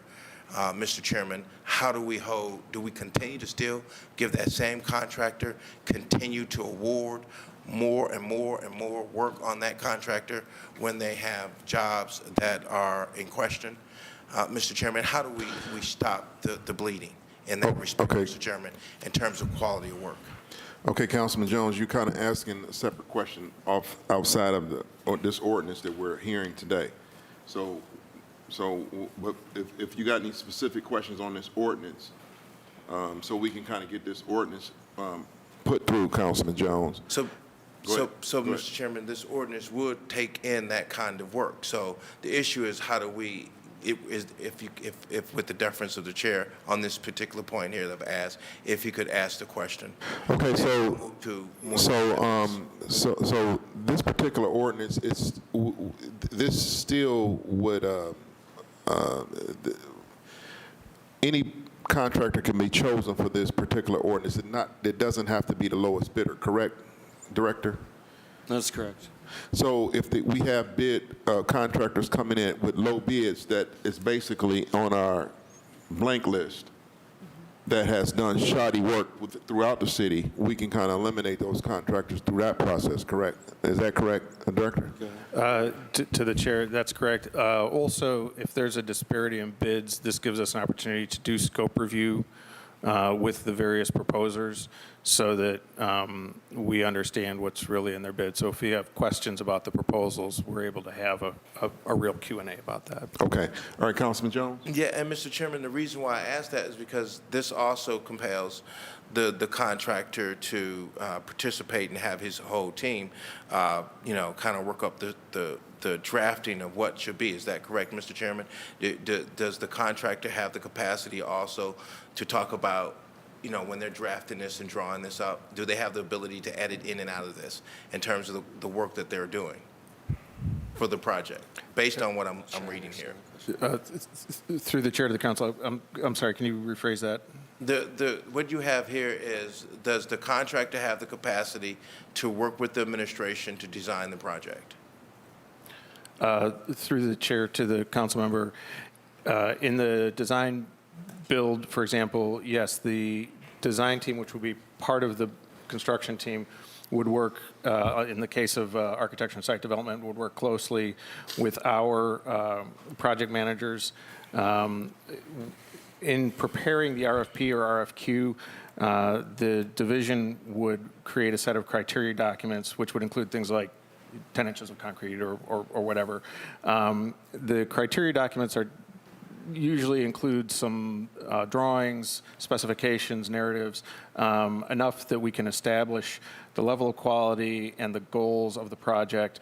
There maybe there's a schematic design if it's a facility or a park or something, and then that will be fully fleshed out to a permittable set through the design-build entity, who would then also give the final construction cost on that. That's the guaranteed maximum price. So we'd be working, as we're developing that design, we're working directly with the people who are actually going to price it, so that we know that our design is developing within the budget, but also within those criteria documents that we set out in the beginning of the RFP that they agreed to conform to. And so, therefore, Mr. Chairman, the whole point is what I'm talking about is germane to what we're being asked to pass. And why it's relevant is because it seems like, have we done this type of a practice before, Mr. Chairman, to the director? Through the chairman of the council, and yes, we've used all three of these construction methods in the past. So we've allowed for the contractor of bid, who has been approved, to come in to assist us with the design, and previously in the past, and this is just spelling it out so that it's at least spelled out on document for clarification, Mr. Chairman. Through the chairman of the council, and I'm not sure if you were at the table when he discussed about how there's ambiguities in the language, and we're trying to clarify the language so that as future generations of administration and council come forward, there's no ambiguity as to whether they could use design, build, and construction manager at risk methods. Well, Mr. Chairman, I'm just uneasy on this piece of legislation here for a number of factors, and I think one of them is clearly Mr. Chairman, to the director, clearly we all know that we have a problem with having diversity in contractors, one. Two, we have a major problem with our inspectors who are responsible for being out there to do the work. And then three, which, to me is really significant and important, there doesn't seem to be any kind of legal remedy in place to prevent contractors who do shoddy work they're continuing to do work, and then there's no accountability systems in place. So Mr. Chairman, I'm unready on this piece here, and you can mark me as a no vote. Okay, all right, thank you, Councilman Jones. I want to go to our attorney. Yeah, through the chair to the council, just as to legal remedies, those will be in the contracts. Also, as was stated by the administration, there's more of an ability to select through a best proposal rather than just going down to the lowest bidder and not being able to consider things like MB, FB, CSB participation, along with other community benefits. And that's one of the things that we've put into this ordinance, is that community benefits will be considered in determining the best proposal. Also, this is a very highly technical piece of legislation, but I don't want the larger picture to be lost.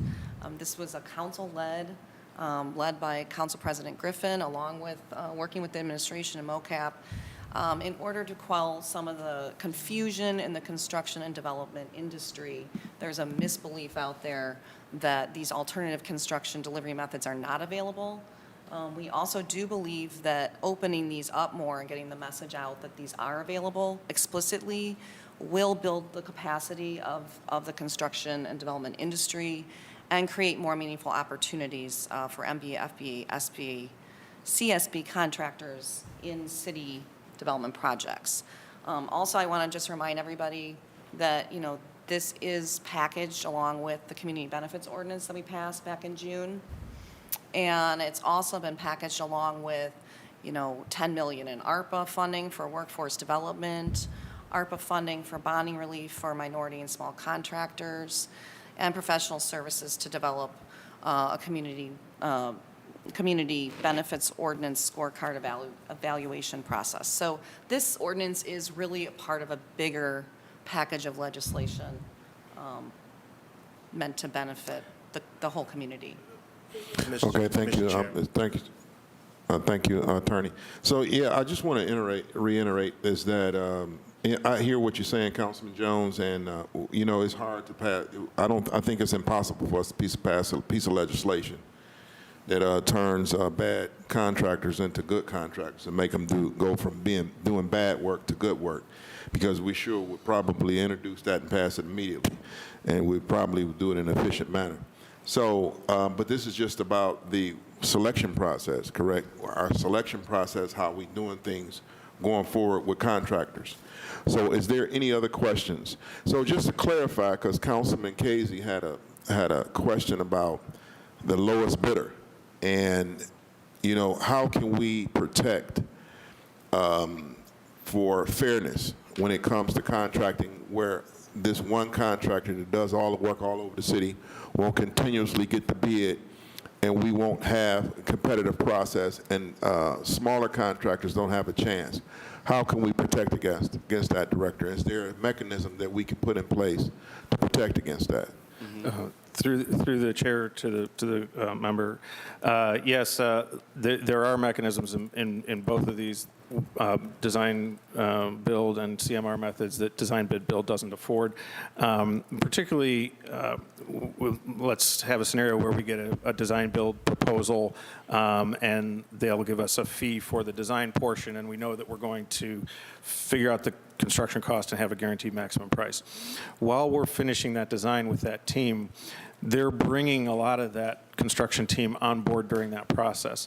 So we can actually work with them to assemble that team to make sure that not just that they're meeting the bare minimum participation goals, but that they're also finding other contractors who may have never worked with the city before, may have never considered working with the city before, but who could really benefit from that opportunity. It could be a career changer for someone, you know, to be able to do that. So as we're assembling that team, we have quality control. Everything that they're giving us for prices is all open book. And whether it's CMR or design build, open book is a critical piece of holding everyone accountable. So we know what all the prices are, what's in that bid. You know, with design bid build, you don't know what's fat, you don't know what's being cut out, you just have a number. So we're developing that with them. We can evaluate those bids, we can scope review the bids, and we can evaluate also considering the qualifications, their track record, their history, quality, not just what the number is. Okay, thank you. All right, is there any other questions on ordinance number Mr. Chairman. 1256? Are we looking to pass this piece today? Yes, we are. So you have another question about 1256? I We're going do, to vote Mr. in just a minute, Councilman Jones. Mr. Chairman. All right. I do. Okay, all right. Go ahead. Thank you, Mr. Chairman.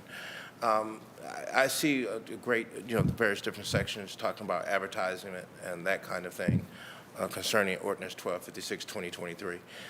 If the chairman to the director talks about the authorization of the contracts and also the design. So I just want to make sure I'm on the same page. When we're getting ready to put together our, say, for an example, do Lipton Avenue. So we put our proposition together on what the design should be, and then we allow the contractor to also come in and do his portion. How does that work? I'm not sure I understand the question. The design of the actual work that needs to be done. Does the contractor have any kind of, do they work with the administration to design the project? So, Councilman Jones, I think... And we're talking about Section 185-. So I think we covered this before you got here, Councilman Jones. So they have 3 different methods. I was here, I was listening to it, so that's the reason why I'm asking that. Before I got into the room, I was listening to the whole piece.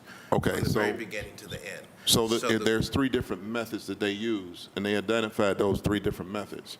Do you want to go over those 3 methods again? Through the chair to the council member. So the traditional design bid build method, in every one of these delivery methods, there will be an architect of record or an engineer of record that's the one who stamps the drawings. They work for us. We control their work. We approve their work. We don't give up any of that control in any of these methods. Now, they may be contractually part of a design build team. They may be directly contracted to us or maybe part of a CMR team. It may be a blended team between our own staff and the consultants. I mean, sometimes I have been the architect of record myself and stamped with my own signature. But in all these cases, we control the final outcome of the design. And I think I'm sensing there may be a concern that we're losing some of the control of the design, right? And that's a very common perception, particularly in design build, that I think was true 10, 20 years ago, but not today. The world of design build has been changing very rapidly, particularly since a lot of states, as Ohio did in 2011, passed construction reform legislation like this. So design build is moving into much more complex, much more customer-focused areas. Now, we've started our first couple design build projects as very simple. It's not simple, but it's a boiler and heating system replacement. It's not simple, but it's very discrete, like you know what it is, right? Glenville Salt Dome, salt domes are pre-engineered buildings. A salt dome is almost like a product you buy, right? So they're very like obvious design build selections. So yes, as we are completing the design, we will be working hand in hand with the people who are going to build it. A good example is at the 2nd Police District, we had sort of entered into the RFP with an assumption about where the heating system would be because that's where it is now. But there was a whole other vacant area that in design with the contractor, they said, hey, we can save a lot of money if we put it here. We went through that. We evaluated it with our team, with our engineers, and with public safety. Everybody said, great, so we're saving some money there. But so it is a collaborative process, and a lot of entities, and when I was a practicing architect at a design firm, I kind of went through this transition with some owners who, collaboration sounds good, but it can also be scary if that's not the method you're used to working. But it's not necessarily ceding all the control of the quality of the design. I think those criteria documents that I talked about are really critical, and making sure you have your qualifications, your quality, your goals, whatever those goals are, whether it's a hard cost ceiling, whether it's a hard deadline for completion, get that all in the criteria documents. That's the basis of your contract, and you work forward to solve those problems together. If you choose one of those methods. If you choose one of those methods. You could still do design bid. We can still do design build, and certainly there are projects that it's very appropriate to do that too. So does that answer the question, sir? It does, Mr. Chairman. And the only issue is that once we do the various different designs, all of the methods or whatever the changes may be with the design bill, all of this would now, according to this legislation, be approved by the Board of Control instead of City Council. Is that correct? Through the chair to the council member, yes, the Board of Control would select which type of contract is used. Council would still go through all of the capital planning process that we do. So you would still see every project, you would still see every budget, you would still have the chance to ask us any questions about scope, how we're going to do it, what's in, what's out, what's the priorities. We just wouldn't have to come back a second time for each project. No further questions, Mr. Chairman. All right, Councilman Jones. Is there any other questions? Councilman Kelly. So not really, what all the board is just making sure some of this legislation is able to choose some of these, and then they'll, in their auspice and their expertise, choose one of them. They'll come back to City Council and say, Sister Mauer said, I don't want design build, I want CMR. That would be something she could overturn, or the body of council. Through the chairman of the councilman, so it would happen, so Board of Control is always the last step. So if we come to council, we would come to council first, and then Board of Control would happen after that. So if a particular council member only wanted to use design build, when we come to council, that's when say an amendment would be made in the ordinance. It would say, this project can only move forward with design build. Okay, thank you. And Lady O'Leary answered a lot of my community benefits questions. And Brother Carter, you missed already, pal. All right, is there any questions? So just one, I need to clarify this, the Board of Control.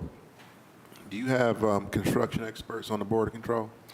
Well, through the, or to the chairman, so each director, and it's not delegated to other staff, each director attends, and each director of those that use these construction methods have that expertise through what the projects they're working on. So public utilities, capital projects, public works, and port control, those are typically the departments that contract for work. And so if Director Kane's at the table, you know, he has experience with these different construction methods. I think capital projects probably has, along with port control, probably do the most of the different methods besides design, bid, build. Okay. All right. We need to understand more about this board of controls at a later time. But in the meantime, we're gonna vote on this piece of legislation. Madam Clerk, can you call the roll on this piece of legislation on ordinance number 1256, 2023? Bishop, Yes. Starr, Harrison, Jones, No. Casey, No. Kelly, Yes. Moore, Yes. 3 yeas, no nays. I'm sorry, 2 nays. All right. So it passes, right? We passed that with that number? Okay. All right. So ordinance number 1256 is approved.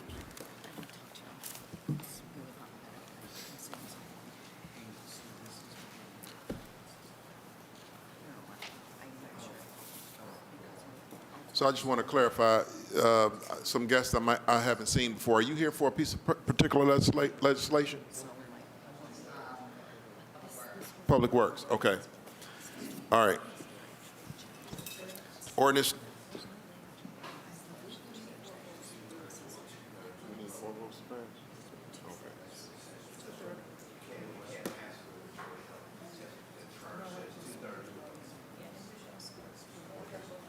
Okay. Okay. Jennifer, we have a question for you. All right, Director. Can you discuss that with her outside? We're gonna keep on. We're gonna keep moving forward. We're gonna keep moving forward. Okay.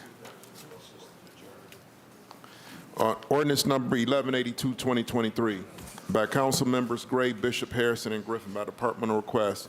It's an emergency ordinance authorizing the Director of Capital Projects to apply to the District 1 Public Works Integrated Committee for state funding for construction improvements to portions of Shaker Boulevard from Buckeye Road to the East Corporation Line, to apply for and accept any gifts, grants for the purpose from any public or private entity authorizing professional services, agreements with public and private entities, and any relative agreements, and authorizing the Commissioner of Purchase and Supplies to acquire, accept, and record the right-of-way purposes, any real property and easement necessary to make the improvements.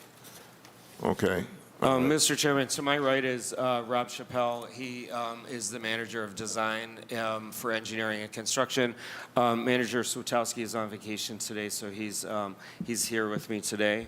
But this ordinance 1182, 2023 is regarding reconstruction of Shaker Boulevard between Buckeye Road and the East Corporate Line. This is approximately 1.7 miles in length.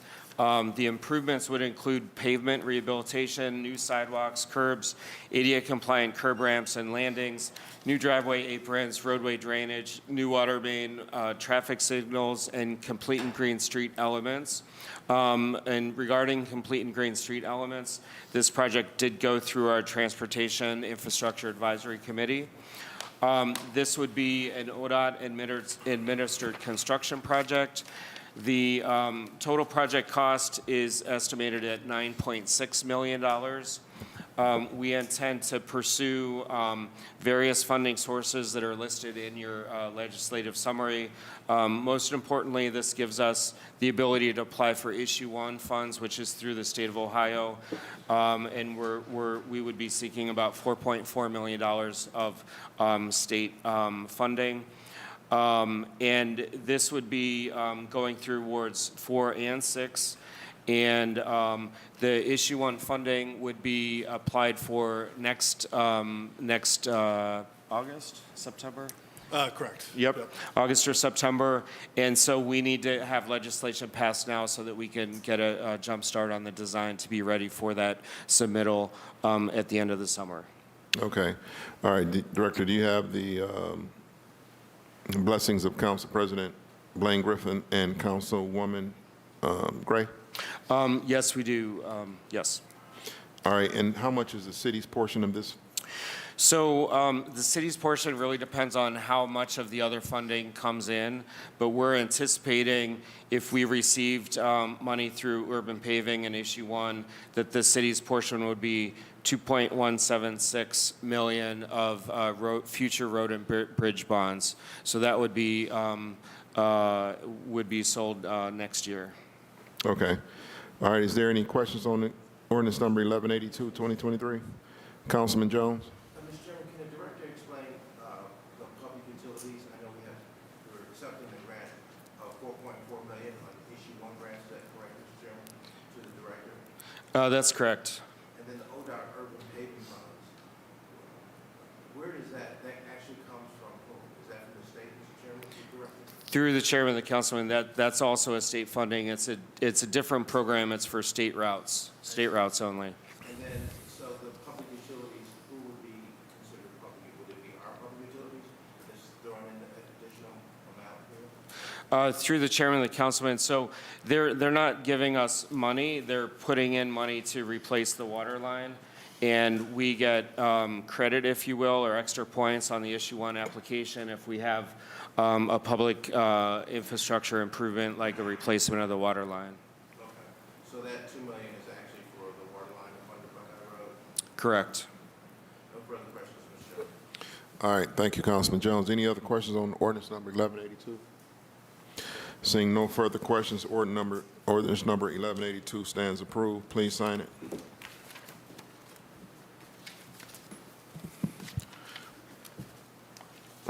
Ordinance number 1269, 2023.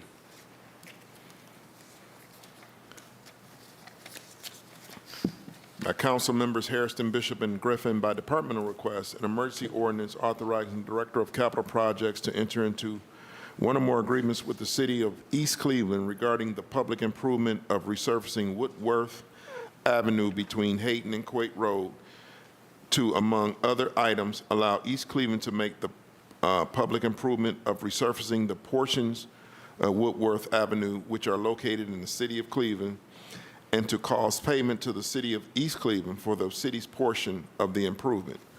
Okay, Director, are we trusting East Cleveland to pave our streets? Mr. Chairman, so this is a project that is being managed by East Cleveland, but with Cuyahoga County as the lead entity. And so Cuyahoga County is going to cover half of the cost, and then the other half is going to be split between East Cleveland and Cleveland. The city limits go right down the center line of Woodworth Avenue, and so East Cleveland's to the south and Cleveland's to the north. And so by having the county run this project, then there's some assurances that it'll be handled properly. It is between Hayden Avenue and Coit Road. Woodworth is a little bit further in each direction, but those had been resurfaced more recently. So this is the section of the road that needs to be covered. And let's see. So that's about it, and it's Ward 10 that the City of Cleveland portion is in, and Councilman Hairston is in support, and this is one that he's been advocating for quite some time. Okay, so what's the city's portion of the payment? So our portion is $138,838. Okay. East Cleveland is the same, and then Cuyahoga County would put in $213,597. And so one of the primary points of this legislation is not just the funding, but also to allow the other city to do work on our roadways in our city. So that's why it's called consent legislation, to allow them to do work on our roadways. Okay, so now, Director, what method of are we going to use in this? Are we going to use design build? Are we going to use CMB? Is that? Well, Mr. Chairman, so this is being, since we're not running the construction project, we don't have a say in selecting, the contractor or bidding it out. But again, roadways are typically design bid build, and so until such time as legislation is passed, we don't anticipate making any changes to our typical design bid build project for roadways. Okay, all right. Any questions on ordinance number 1269, 2023? Any comments on 1269, 2023? All right, seeing no further questions on ordinance number 1269, 2023 is approved. Please sign it.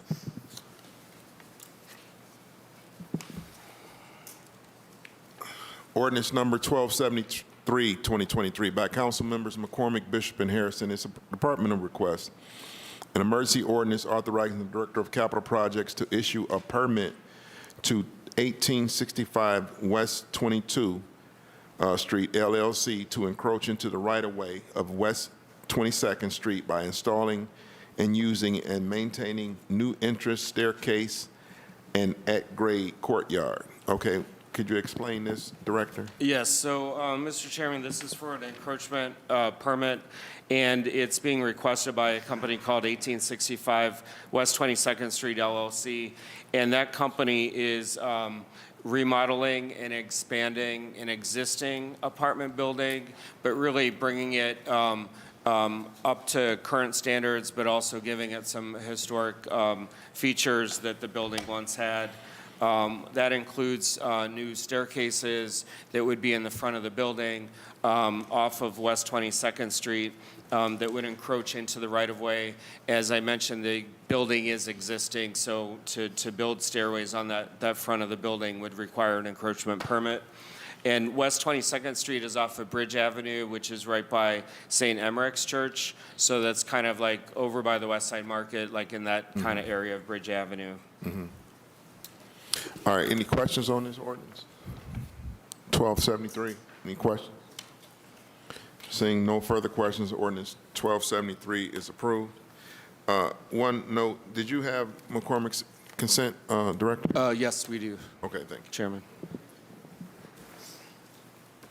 Resolution number 1301, 2023 by Council Members Polensek, Bishop, Harrison, and Griffin. This is a departmental request, an emergency resolution declaring it necessary to design, inspect, reconstruct, repair, and/or install roadways, sidewalks, driveway aprons, curves, including adjustments of castings and landscaping if necessary, storm sewer structures, and other necessary appurtenances encroaching into the right-of-way on Euclid Beach Boulevard, the entire street, and East 159th Street from Euclid Beach Boulevard to Lakeshore Boulevard. Okay? Okay, go ahead, Director. Yeah, Mr. Chairman, this is something that we've been working on for several years with Councilman Polensek, and it's for East 159th Street and Euclid Beach Boulevard, which they were dedicated in 1982, but the city never accepted the roadways because they weren't built to our standards. And so there's a process that's outlined in our codified ordinances where even if a roadway is dedicated, it still needs to be accepted by the city. If it's not built to our standards and the city doesn't accept it, then that basically means that the private property owner that built it needs to continue to maintain it into the future.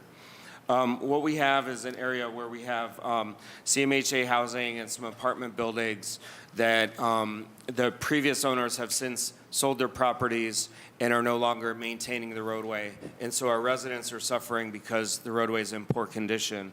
And what this ordinance allows us to do is go through an assessment process. And we don't, you don't see a lot of these at City Council these days, but the assessment process is a fair way to apportion the cost to the adjacent property owners based upon their frontage of the roadway. Okay, so Director, you said what this ordinance, and this is a resolution, So Yeah. can you distinguish between, can you clarify that? Yeah, so this would be, if this is a resolution, this would be one of the steps in the assessment process, which eventually would also require a city council ordinance that we would follow up with. But this allows us to start the assessment process now that we have the design done, now that we know what the cost is, which is $887,780.20. This allows us to send out assessment notices via certified mail, to enter into a contract to make the public improvement, to enter into agreements with the public utilities, to work through purchases and supplies, accept any land that's needed, and then to add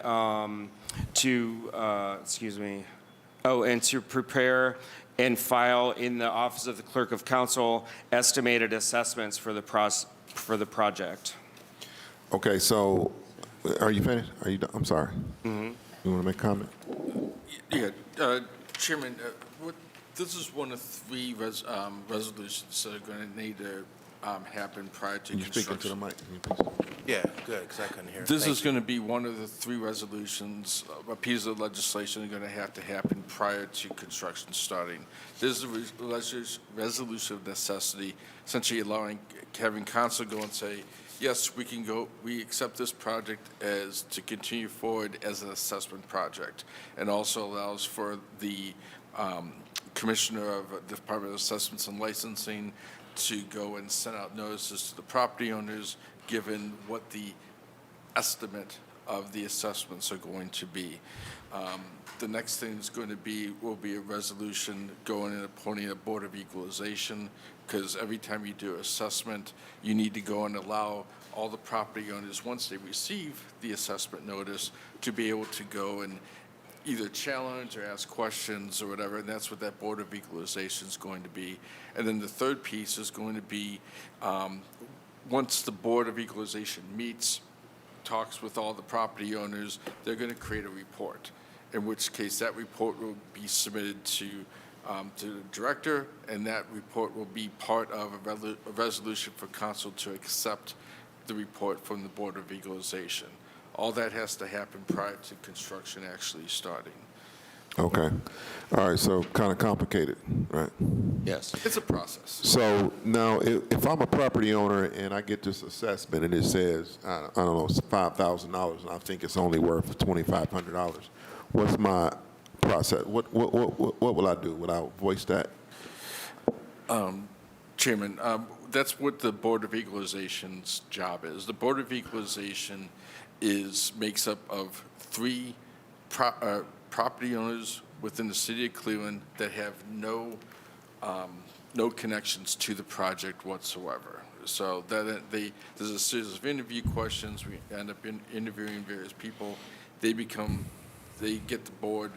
Council goes and is allowed to approve that board. That's what the second resolution I discussed is going to be. But then when they meet at a specific time and date. And then any property owners, if they have any questions concerning how the assessment came about, what the different costs are, if they feel that they're being charged more than what they feel they should be, that's where they go to that Board of Equalization, and that board answers their questions and makes a ruling essentially on based on what the questions is, or if they have any objections. Okay, so based on what the legislation says, I could be paying for something like my sewer. It says something about sewer, a couple of sewer drains. I could be paying for curves, aprons, sewer. If a sewer is right there, I could be paying a portion of all of that. Is that what that's saying? Correct. Yeah, it's what we have in the resolution of necessity would be a 50% assessment. So Okay. by Could be a state- what, I'm sorry? Excuse me. You say it could be a what? It's a 50% 50%. assessment. So the city's going to pay for all the assessable costs. The city will be paying 50%, and the property owners will be paying 50%. By state law, any intersections are not allowed to be assessed. So that cost gets taken out. Anything else that we're allowed to assess for, and all the items are written in the resolution necessity will be part of that cost that the property owners will be paying essentially 50% of. And we pay upfront, though. But right, the city pays the cost for everything up front, and then the assessment, the property owners are allowed to they can pay everything up front if they want to, or I think it's a 10-year assessment that we end up having, so they might have a series of 10 years to go and pay it off. So now the roadway cost, the roadway itself, okay, take away my apron, take away my sewer structures that I have to pay for. The roadway itself I will be assessed a portion of that also, based on my square footage of my parcels? It's just based on the frontage. So frontage? The frontage of the parcel. Okay. But yes, they would be assessed a portion of that based on their frontage. Okay, all right. Is there any questions on resolution number Mr. Chairman. 1301, 2023? Councilman Jones? Thank you, Mr. Chairman. Do we have, Mr. Chairman, to the director, the number of people who will be assessed the charges listed here in the legislation? Through the chairman of the councilman, yes. So there should be 9 property owners that will be assessed, and again, it's based upon their frontage along the roadway. I see. And Mr. Chairman, for an example, once the assessment is made, for an example, if we look at McDonald's real estate, we know that there's 382 feet, and we know that there's a 21.8 percentage of what they should pay in. Would that be the percentage of 97,000, 5198, for an example? Through the chairman of the councilman, I've learned a long time ago not to do math at the table. Hey, all right. So, Mr. Chairman, so if we were go to where the property owners are and where they're being assessed, is that 97,000, for an example, that has been written in here, would they be responsible for the entire 97, or would that 97,000, for an example, be divided by 50%? For clarification, Mr. Chairman. Yeah, I think. Through the chairman of the councilman, is this part of the file number? Because I don't have anything besides the legislation or legislation. This is file number 1301-2023A, Yes. and it lists the various property owners, the footage, the frontage, and then the cost. Chairman of the council, how it works is we have all the project costs minus what we're not allowed to assess for based on state law. So that's a lump sum number, which is, I believe that the number that's in the ordinance there. Then what ends up happening is, yes, we have the frontages for each of the property owners. That frontage goes and gets divided by the total frontage of all the property owners to create a percentage, and then that percentage is taken off of the potential assessable cost, 50% of the assessable costs. Does that answer your question? Right, it does, because you're saying that, if, for an example, the McDonald's is at 97,000 to be half that, correct? This is just, or would this be their actual charge? We don't have that spreadsheet with us here at the table. So Correct. if you split it on half on the spreadsheet. I can Yes, show you yes, real quick I- what I'm talking about. Chairman of the council. That way you can be specific and straightforward, so we won't have to keep going back and forth. Go right here. Referencing that. Okay. Yes. No, I'm good with that. So yes, based on the spreadsheet that you have, yes, the McDonald Corp would end up, the estimate for their assessment, for their share of the assessment charge is at $97,000. What happens is, after construction is finalized, then Section Chief Chappelle will end up going through all the construction costs, and the assessment numbers are going to be updated based on actual cost. And then that number is what the Commissioner of Department of Assessments and Licensing will then send out to all the property owners. So that that's just an estimate right now.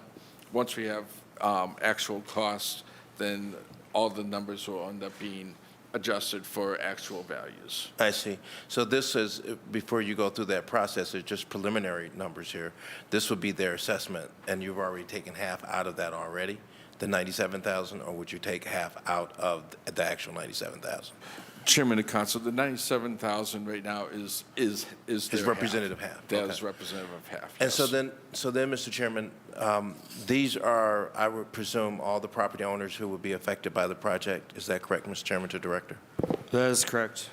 And then, Mr. Chairman, for mailing purposes, you do send out these notices to the various different contractors, and I see something that has a listing of $72 for a mailing cost.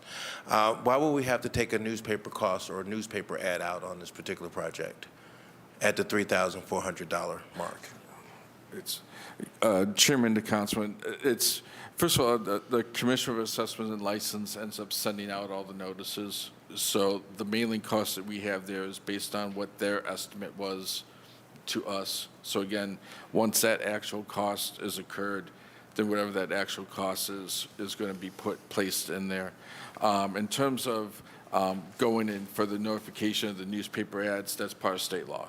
So anytime you have an assessment, you have to go and have a public notice showing that that is what is happening. I see. Mr. Chairman, thank you to the Director. No further questions. I yield the floor. All right, thank you, Councilman Jones. Any other questions on ordinance 1301? Mr. Chairman. Okay, I'm sorry. Brian Mr. Case. Chairman, to the Councilman Director, Case. 1,754, that's the whole length of the project? There's no nonprofits or churches or hospitals or anything like that in there? All right. And then I only asked that because I remember when we did this in the Detroit Shoreway area, there was a church that was exempt from this because of their tax status. So that's why I'm asking that. And then have all these businesses been notified?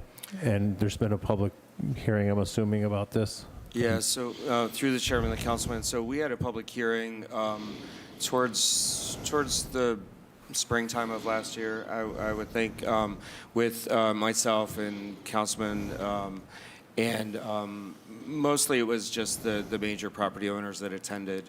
I'm not sure if we also mailed something to folks. Yeah, Councilman, the Chairman, we had the public hearing that we had was on June 27th of 2022.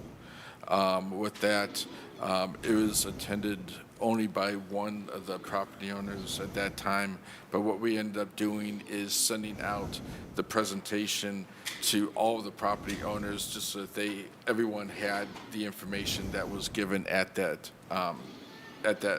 public hearing. All right, and then Councilman Polensek, this is in his ward. He's okay with this? Through the chairman, yes, he's in full support. All right, thank you, Mr. Chairman. All right, any other questions on ordinance 1301? Seeing no further questions, ordinance 1301 is approved. Let me sign it. I mean, resolution. I'm sorry, it's a resolution. Okay, ordinance number 1338, 2023, by council members Starr, McCormick, Bishop, and Griffin, by departmental request. An emergency ordinance It's me. authorizing the Director of Capital Projects to apply to the District 1 Public Works Integrated Committee for state funding for construction improvements to portions of Carnegie Avenue from Ontario Street to East 55th, Phase 3, to apply for and accept any gifts, grants from any public or private entity, determining the method of making public improvement, authorizing the Director to enter into one or more contracts to construct and to implement the improvement, authorizing the Commissioner of Purchasing and Supplies to acquire, accept, and record real property and easements that are necessary for the improvement, and authorizing other agreements. Okay, Director, you want to speak to this ordinance? Yes, Mr. Chairman. So this is for authorization to apply for Issue 1 funding for Carnegie Phase 3. which is between East 9th and East 55th Street. I will say, though, that we may split this up into further phases once we get into design and once we see what the cost of a better estimate of the cost of the project, as well as how to coordinate this work with work that ODOT will be doing on some of the bridges as you get into the downtown area as part of the Interbelt Trench project. But this entire stretch from East 9th to East 55th Street is 1.7 miles, and the estimated project cost is $11 million. This would give us authorization to go after Issue 1 funding in the amount of $5.5 million. There's a small portion that would have a water line replaced at a cost of about $500,000. And then we would also need about $5 million of road and bridge bonds. This is all in Ward 5, and it includes all the typical elements of a street improvement project. Okay, have you spoken with Councilman Starr about this? We have, and he's in support. Okay, any questions on ordinance number 1338, 2023? Any other questions? Seeing no further questions, ordinance number 1338, 2023 is approved. And last but not least, ordinance number 1343, 2023. Before you read this one, I need to step away and recuse myself until I get a legal opinion on it. Okay, all right, so that means we can hear this piece.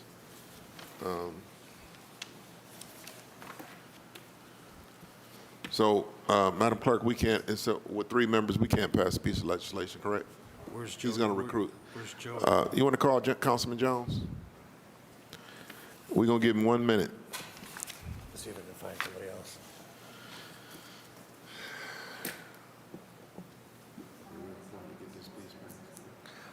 Or next Monday, but, before winter time, because they're moving pretty fast on the project.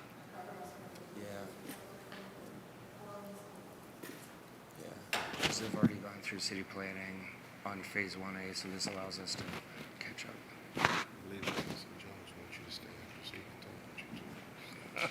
That's fine, yeah.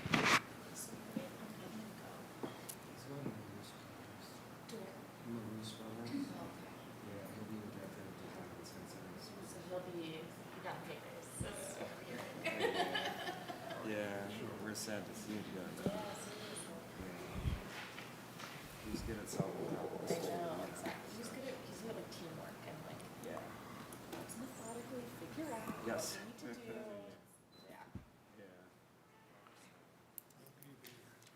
What's that? I think it was 6 years. I think about 6 years he was here. I feel like I just know him. I feel like in my mind, just like, Yeah, no. Alrighty.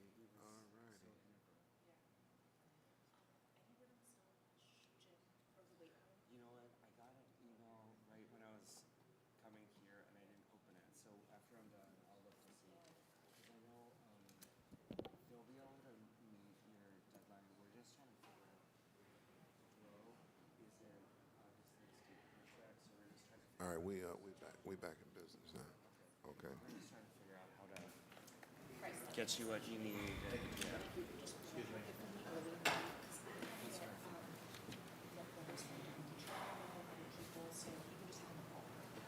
Yeah, we'll get you something. Okay, Director, I think I read this. I didn't read this. Okay, ordinance number 1343, 2023 by council members McCormick, Bishop, and Griffin. This is a departmental request, an emergency ordinance authorizing the Director of Capital Projects to apply for and accept funding to implement the Brett Rock Development Project, AKA Cleveland Riverfront Master Plan, determining the method of making the public improvements, authorizing the Director of Capital Projects to enter into one or more contracts to construct and to implement the improvement, authorizing the Commissioner of Purchase and Supplies to acquire, accept, and record real property and easements that are necessary for the improvement, and authorizing other agreements.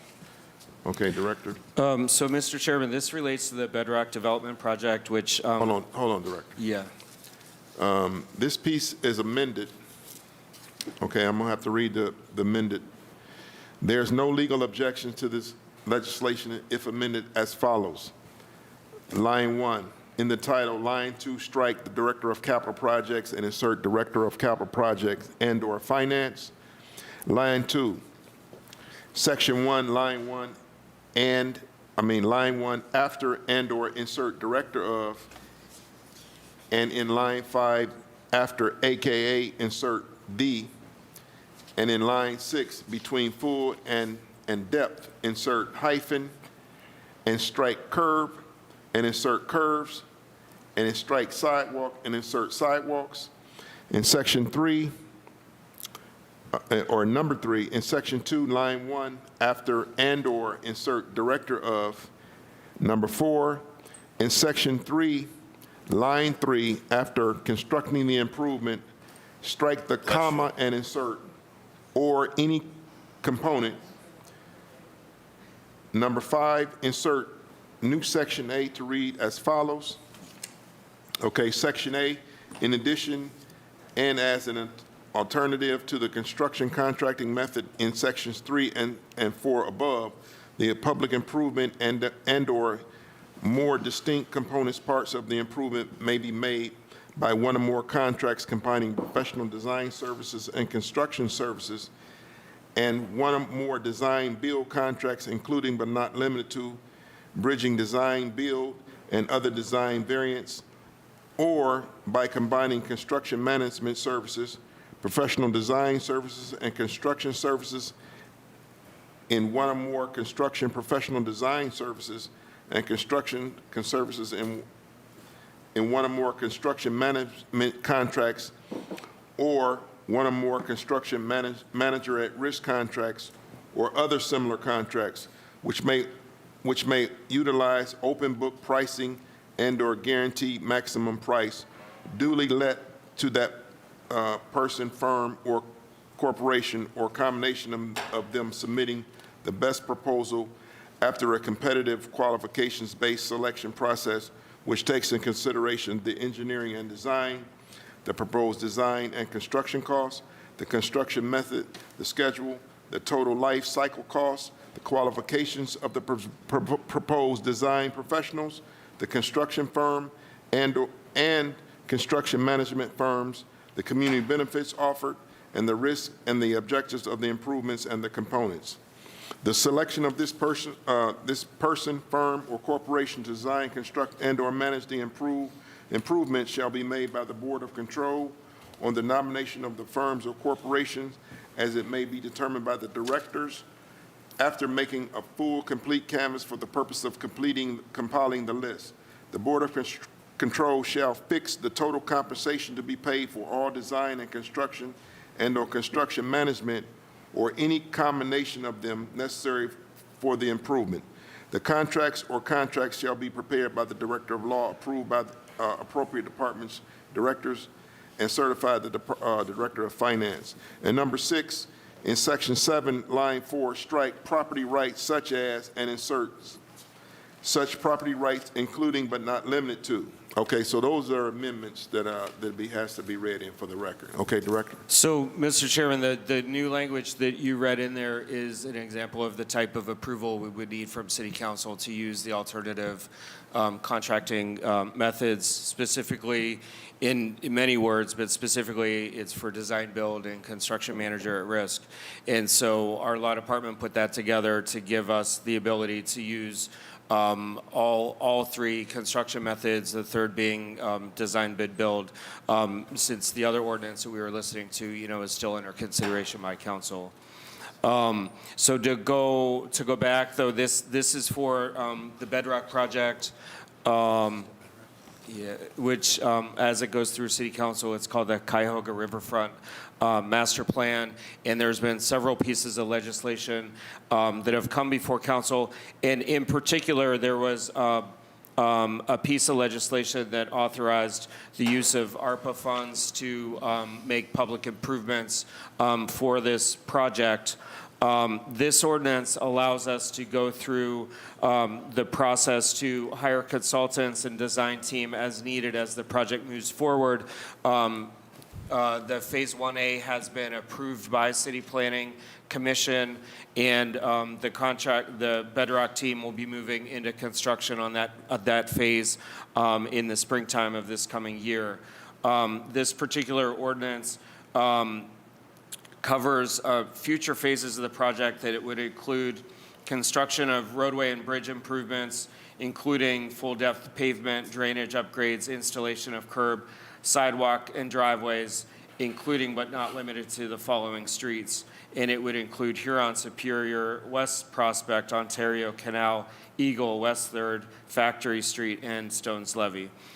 So really the intent of this ordinance is to allow us to facilitate this project to move into the construction phase. There is, in particular, as part of Phase 1A, certain roadways that are needed to be removed, and the new Eagle Avenue ramp, which would connect from across from Rocket Mortgage Fieldhouse down to Stones Levee at the lower level adjacent to the project site. All right. Is there any questions on ordinance 1343?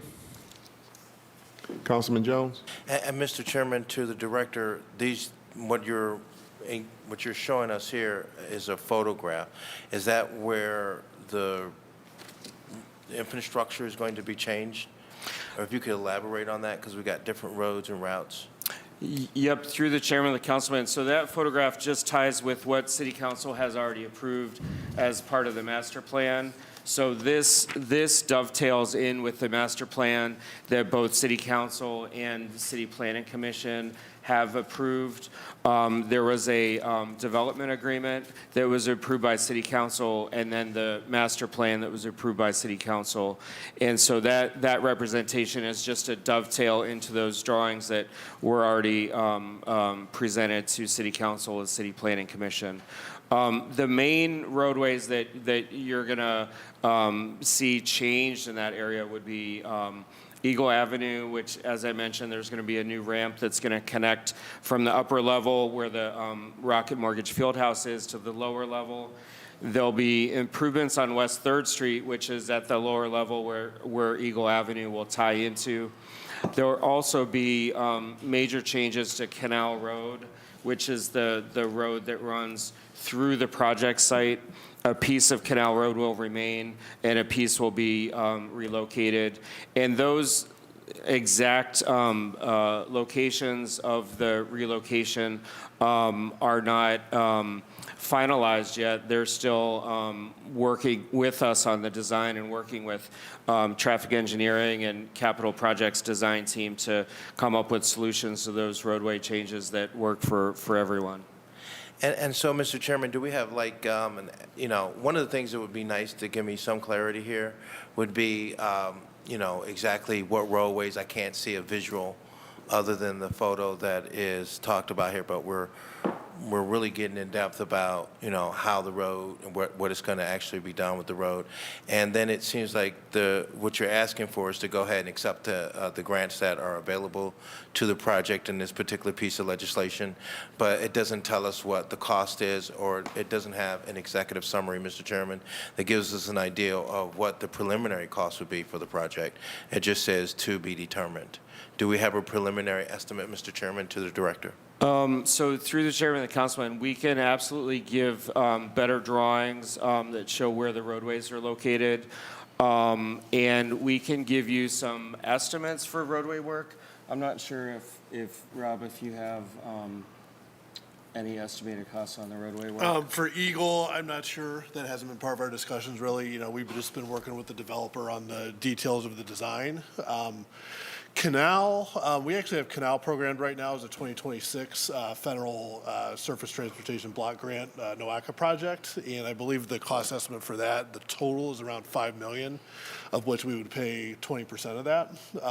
But Bedrock is also proposing pretty major changes to Canal, like the director said, in that same area, so we're working out some of those details still. And this one's kind of hard to nail down, yeah. And so the point of this is to allow us to go after additional funding, to accept funding, and to enter into any contracts that are needed for design consultants or other consultants needed for the project. It's not allocating, future bonds for the projects. It is working with the ordinance that was already passed for the ARPA funding that will go towards this project to allow any design contracts needed for that to be engaged as well, or consulting contracts. Do we know, Mr. Chairman, because we're asking to receive grants, because once we pass this, does the grant amount total that would come back to us based upon this, would that come back to us, or would this actually accept the grant and it wouldn't come to the council or the body to see exactly what that was in terms of awards from various different grants that you're seeking to apply to this job?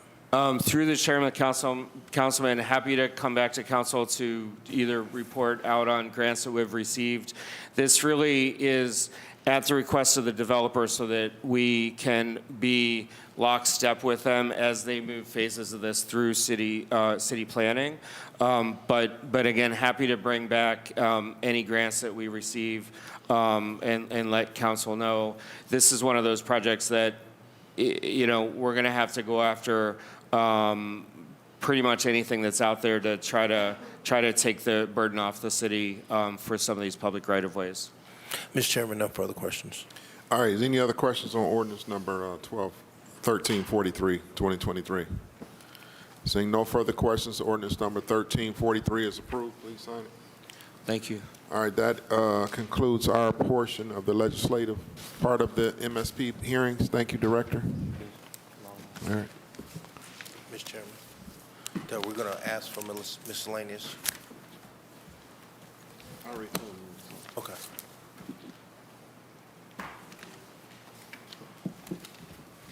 Are we gonna do it off the side?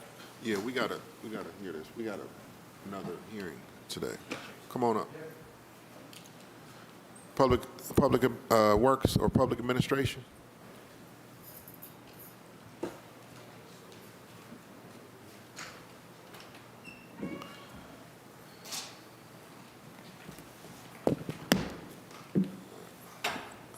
Good morning, good afternoon, Director. Good afternoon. How are you, sir? You running the show today? If you want to call it that, sir. Yeah. All right. Okay. Can you? I hate to be somebody that's pushing you to go faster. Sure, but, sure. Whatever it is what it is. I'll follow the Yeah. chair. How do you want to handle it? You want to go with parking first? That's either up there. Yeah. It's up to you. Let's whatever you, Okay. whichever one you Yeah, want let's to. do parking first. You can sit on down. We're not doing- Okay. Do we have Yep. the remote? Yep. Okay, this is an operational review hearing for Public Works Administration and Public Auditorium, Parking, and Traffic Engineering. Okay, go ahead. Yes, sir. Good morning, Chair, Council. We're just here to talk give you a few points about what the department is doing. I have here to my right Commissioner Kim Johnson, and she's going to give you some recaps on what's going on with the Division of Parking. Good morning, Council Chair Bishop and other council members. The Division of Parking Facilities consists of an on-street and off-street operation. The division has 29 full-time parking professionals and 12 part-time parking attendants that I consider a pleasure to work with. They care about the work that they do, and they play an active role in making improvements to our operations. As part of our off-street operation, we oversee the Wheeler Garage, the Surface Lot, the Cleveland Municipal Lot, the Gateway Garage, the Canal Parking Lot, the St. Clair Lot, and the West Side Market Parking Lot. Through the leadership of the administration and the approval of this body, we have begun on-street parking enhancements, and I am happy to report that we currently have 92 active zones where customers can utilize their mobile device to pay for parking in the Central Business District. I also just want to take this time to publicly thank Chaz McKnight, the on-street parking manager, the Parking Enforcement Officer Subcommittee team, Commissioner Rod Mavac, London Kelly, and their team for all of their hard work and dedication in putting the first portion of this project together. This first slide just shows you what the customers see when they go out to park. And that sign that you see on the pole and also on the meter gives a scenario about different ways to park. Okay. This next slide just shows a little information that we are able to gather from Park Mobile transactions. Since the first date, October 23rd through November 17th, there have been 15,249 transactions totaling $20,512.35. Those are transactions processed through Park Mobile. The next chart shows transactions by hour, and we are able to see that parking is at its heaviest during the hours of 11 a.m. to 1 p.m. So, Commissioner, is that, so what portions of that 20,512 does the city receive? The city receives all 20,500. Oh, we receive all that? We don't have to split it? No, there's a transaction fee that's not included in this. We Okay. don't have to split that at all. Go We ahead. get 100% of that. And then also just to look at parking meter revenue and compare October 22nd to October 23rd. In the month of October 22, we had 100,000 in revenue. In October 23, 102, 4,000 of which is Park Mobile. This next slide just kind of shows a comparison of what we did in 22 for the Browns, and then versus 23 with that $30 rate in 2022, and then the $40 rate in 2023.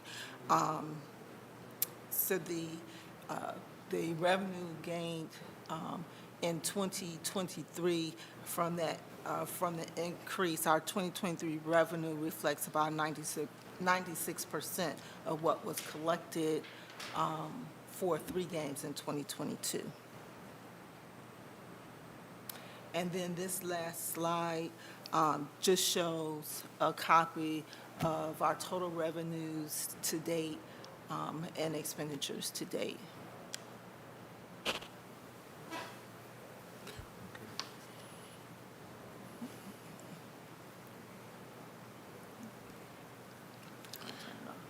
Did you send us that information? Did you send us this information? Yes. Yes. Okay.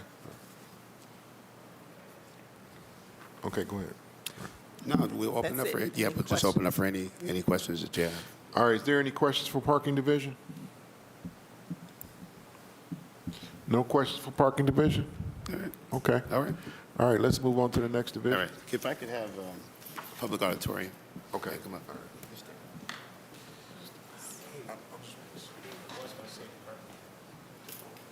That goes through, the court does that. We have cooperation. We do the ticket for that. All right. I've been promoted to vice chair. Public auditorium, would love to get started. All right. So I have with me Executive Commissioner Susie Claytor. It's good to have her back. She had taken a hiatus for a second, but I missed her so much. She came back, and I will have her talk about what's happening with the public auditorium. One thing that we mentioned during the budget hearings was that we had combined public auditorium and special events. So I have also here with us Tangi Johnson, who's the manager of special events. And so there were some things about staffing and if we had enough folks. So one of the things that we thought to do was to bring together these groups because what they do is very similar. Executive Commissioner Clay will be talking about not only what's happening in the public auditorium, but also what's happening with special events. Good morning. Good morning to Assistant Chair and to the council members. I am the commissioner for the Public Auditorium and Conference Center. And what we do, again, is large meetings, conference, association business, small trade shows, fundraiser, city and community meetings, public events, graduations, weddings, and et cetera. You name it, Public Auditorium can do it. All right. So I don't think my slide is up there, but I could just talk a little about it. Public auditorium does have trades. We do have 4 trades, which is electrician, the plumber, the stationary engineer. We do have electrician, plumber, stationary engineer. We also have part-time stage hands that manage the stage for events such as small trade shows and concerts and things like that. That's in 3 of our locations, which are Public Auditorium, Being Public Hall, Music Hall, and Little Theater, which we can accommodate anywhere from small groups, 10 up to Public Hall can do actually 9,000. 6,000 in balcony, and additional 3,000 on Public Hall floor. Music Hall, which you know has been recently renovated, which now we can accommodate a little over 2,700 people in the Music Hall. And then we have Little Theater, which is a smaller theater that accommodates 603.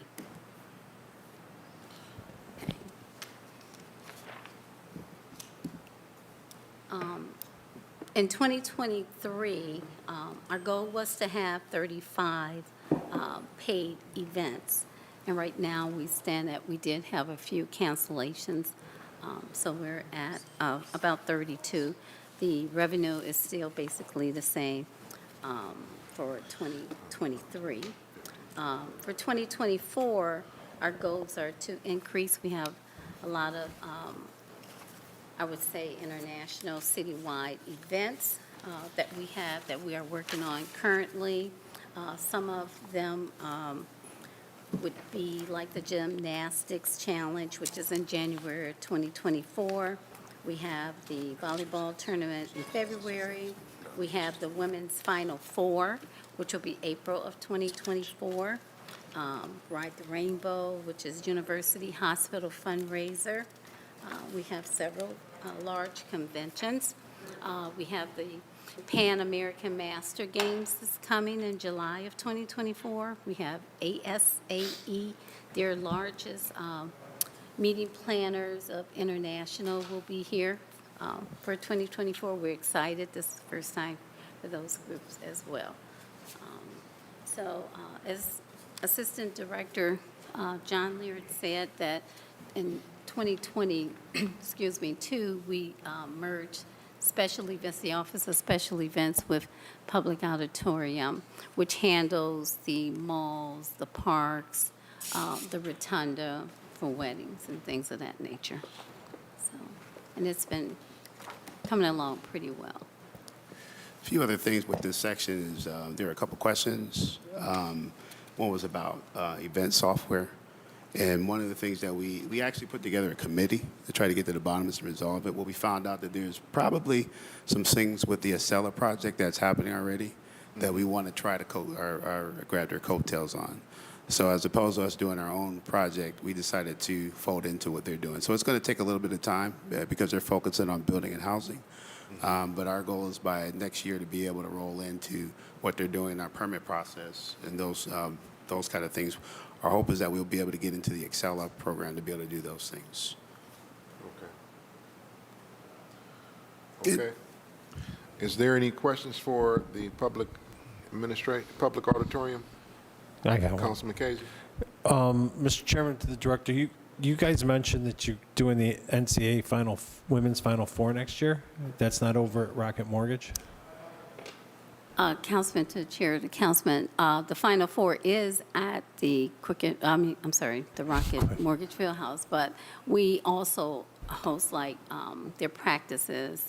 We have their big party kind of event. All right, so you're not offices actually and hosting things. the game. We can't host the game. That's what I was The gonna event ask. itself is going to be at the Rocket Mortgage Field Okay. House. But we're holding space. We handle the parties. We handle a lot of their offices and things, and practice will be at the public auditorium. Okay, thank you. All right. Seeing no questions, I guess. Okay? Thank Good. you. All right. So I would be Commissioner Mavick from Traffic Engineering. And Commissioner Mavick has some handouts for you all. One of the things that has been one of the busy points, I would say, for this division is working on the calming project, and you had some questions about that. So hopefully the handouts can answer those, but I am going to hand it over to the Commissioner so he can just give an overview of what's happening. And Good afternoon. Good afternoon. So the Division of Traffic Engineering, there are three core functions: is maintaining the traffic signals, pavement markings, and traffic signs. Assistant Director Laird mentioned about our traffic calming program. We're one group in three that look at the data and input from residents and look at see if streets are actually eligible or meet criteria for speed calming implementation. So we work with the senior strategist, Callie Mersman, and the division or the Department of Planning, and really work together in mapping out locations that we've done counts, that we've done our evaluations, and to determine how many are, what the best strategy is for implementation. As you recall, that program began in the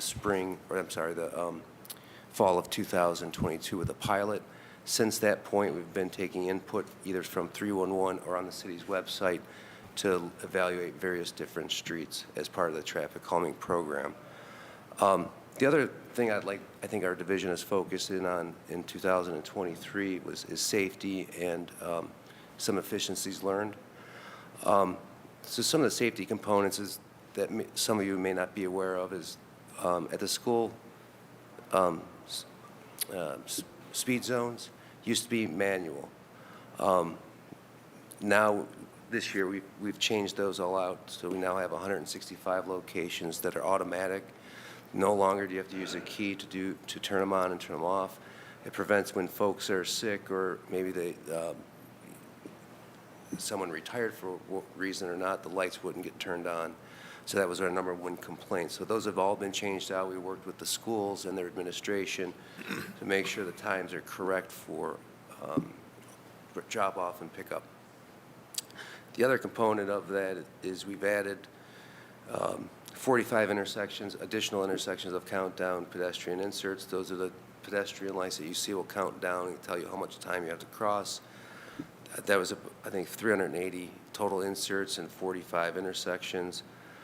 Process improvements based on all the new pavement markings in our narrow streets and additional bike infrastructure. We looked at a smaller unit that allows us to paint some of these areas without restricting parking or getting paint on parked cars or not being able to paint the street at all because we can't get cars to not park there. This new system, it's a smaller unit, allows us to do our painting without moving any of the vehicles, much more efficient. We're able to use crosswalk paint, so we're not actually coning these lane lines. So it's just kind of a brief overview, and I can certainly answer any questions. I'm not sure if I hit on everything, Director, but. Okay, Commissioner, thank you for the presentation. Commissioner, I do want to make a request for me. I want to know all of our traffic calming installations that we've done in the city so far. Can you give me a report of that? Yeah, currently, the pilot program is still the only place where we have the speed tables. In your briefing, that's What about the roundabouts? We installed roundabouts also. Yeah, the roundabouts were as part of the upcoming funding. There was, I believe, 3 locations that were being recommended that have not been implemented. Those will be in the same time frames as the speed tables. A traffic calming project that kind of predated the neighborhood traffic calming. It was Franklin, where we implemented mini roundabouts in lieu of the traffic signals. I can provide some before and after data. We have counted. Yes, please. And okay. and also I want to know where all the speed tables are going. I'm not exactly sure if we've gotten started on those things, but I'm getting requests all the time. Yeah, to the chair, that those will spring of 2024 is the goal to start implementation. We have a list. I don't have every single location that is qualified based on that. Again, that's constantly being evaluated. So just to kind of take a step back, how we would do the evaluation or do the traffic volume count and the speed count, we try and count 8 locations per week. This past year, we've counted 152 locations. The previous year was about 158 locations. So we're constantly putting these our counters down to do the evaluations. I know Callie and I work, the senior strategists work very closely to try and group them together so that when we actually go to have them implemented, there'll be an asphalt speed table that we're as efficient as possible and can realize as much savings as possible. Every time a table gets installed, if the equipment has to move, there's additional costs for mobilization. So we're trying to get it to the point where we're as effective as possible and can do it as efficiently as possible. Okay, so those asphalt speed tables, will they be started next in 2024? Yeah, in the spring of 2024. So on every residential street, we pave side street, they will be installed on those, or will it be, how will they be selected? They're selected based on the feedback from the website. From and your through surveys? 311 and our surveys. Okay. And they're listed out, and we can certainly sit down with any council member. We've broken them out between wards to see where we have qualifying streets. Okay. That might be something there's a value to that, sitting down and going through that. Okay, so now when you pave streets with the asphalt tables, is there additional cost to the paving crews, from the paving crews to do that? To the chair, that would have to be, I'd have to consult with Commissioner Scott. For streets? Yeah, this is more of a retrofit program. Okay. It's not included in the actual local resurfacing program. It's something that we could look into and see Okay. what those costs may or may not be. Okay. From our initial conversations about that, you would have to pave the street and then come back and put the cap on. It can't be done continuously as like one pour. So I don't know how much savings there would be in that. We would just have to find that out. But it is 2 separate operations. There's the paving of it and then coming back and putting the cap on. Okay, okay. All right, is there any questions for traffic engineer? All right, Commissioner, nobody has questions for you. I certainly want to make sure I get that data soon, because I've requested it multiple times and I haven't gotten it thus far, okay?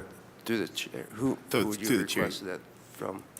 I requested it from, Kelly was on leave, right? She was on leave. It was a young lady That came may in be, here yeah.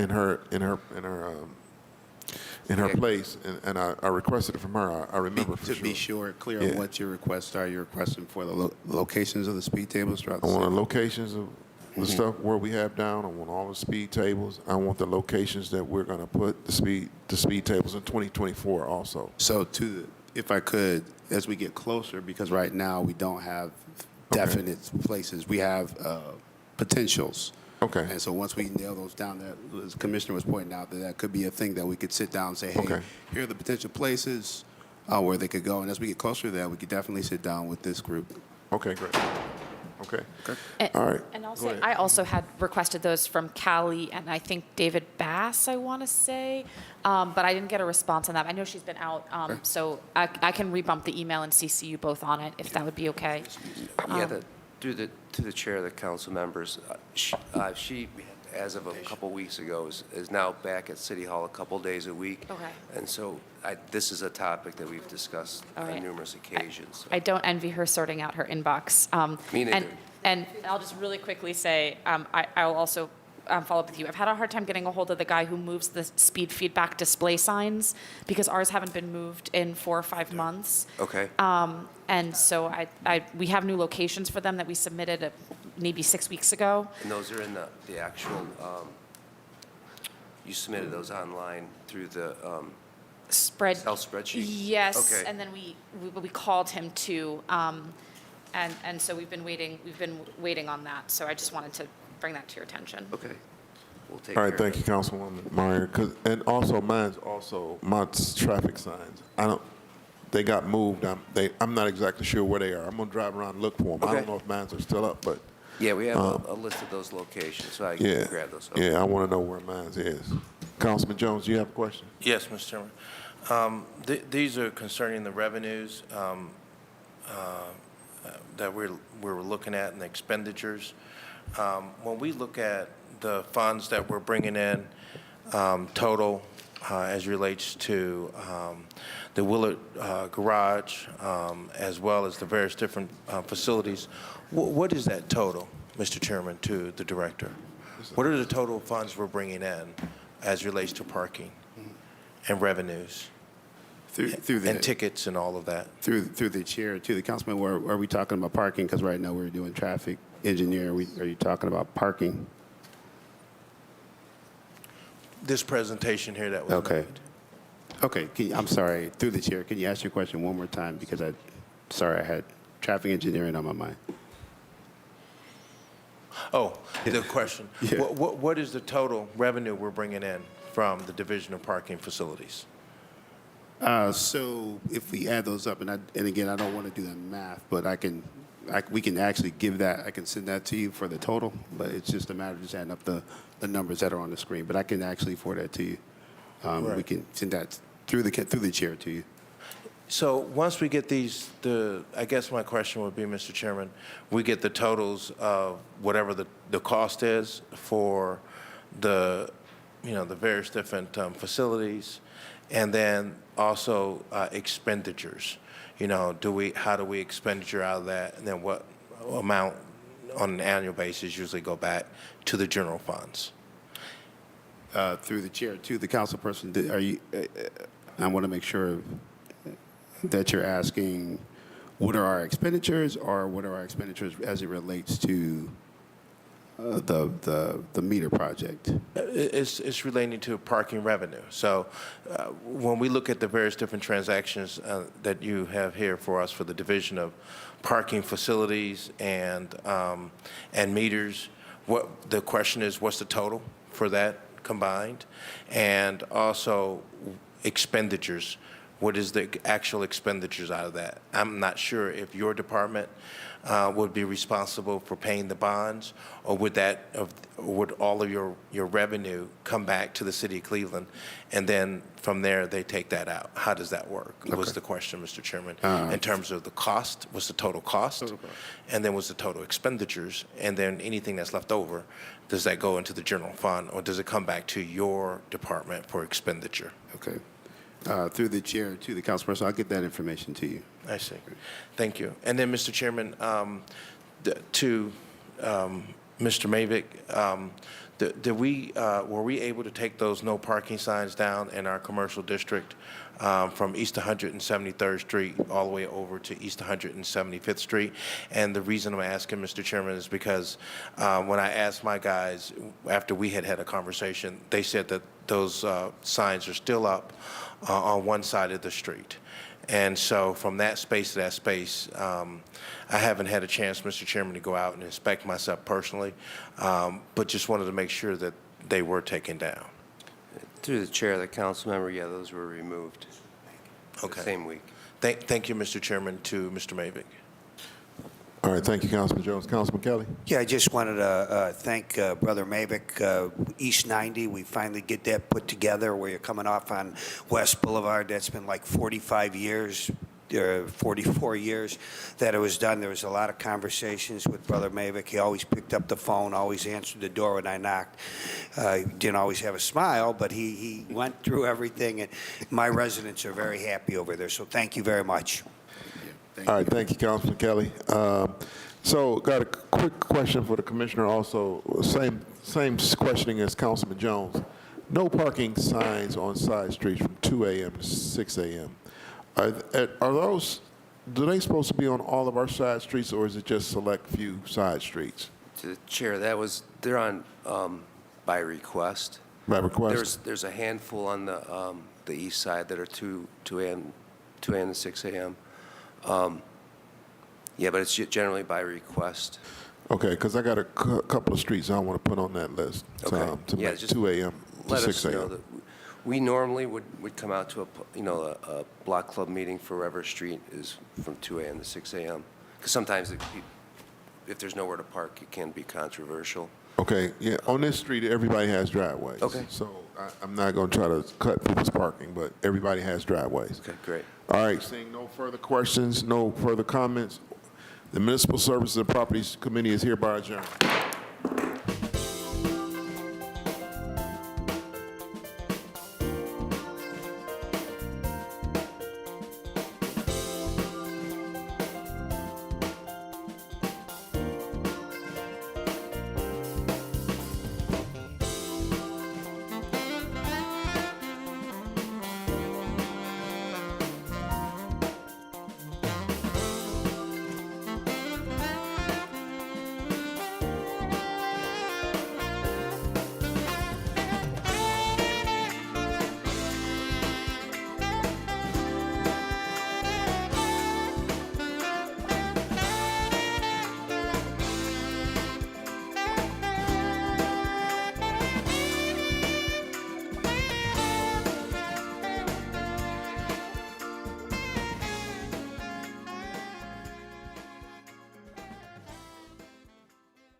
First. Luckily, I'm not that high up, so I get to be with you guys. I'm the lucky ones. I get to have the fun. And also, I want to take a moment to really say personal thanks, not only for my photographer, my TV20 staff. I even have Dan Handsome from clevelandpeople.com. So this event is being recorded. I want you to know that is because there's a lot of people that cannot be here tonight.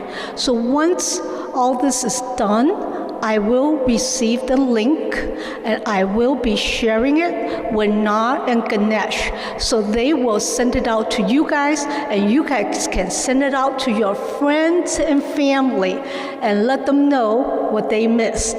Is that good? Yes, okay, all right.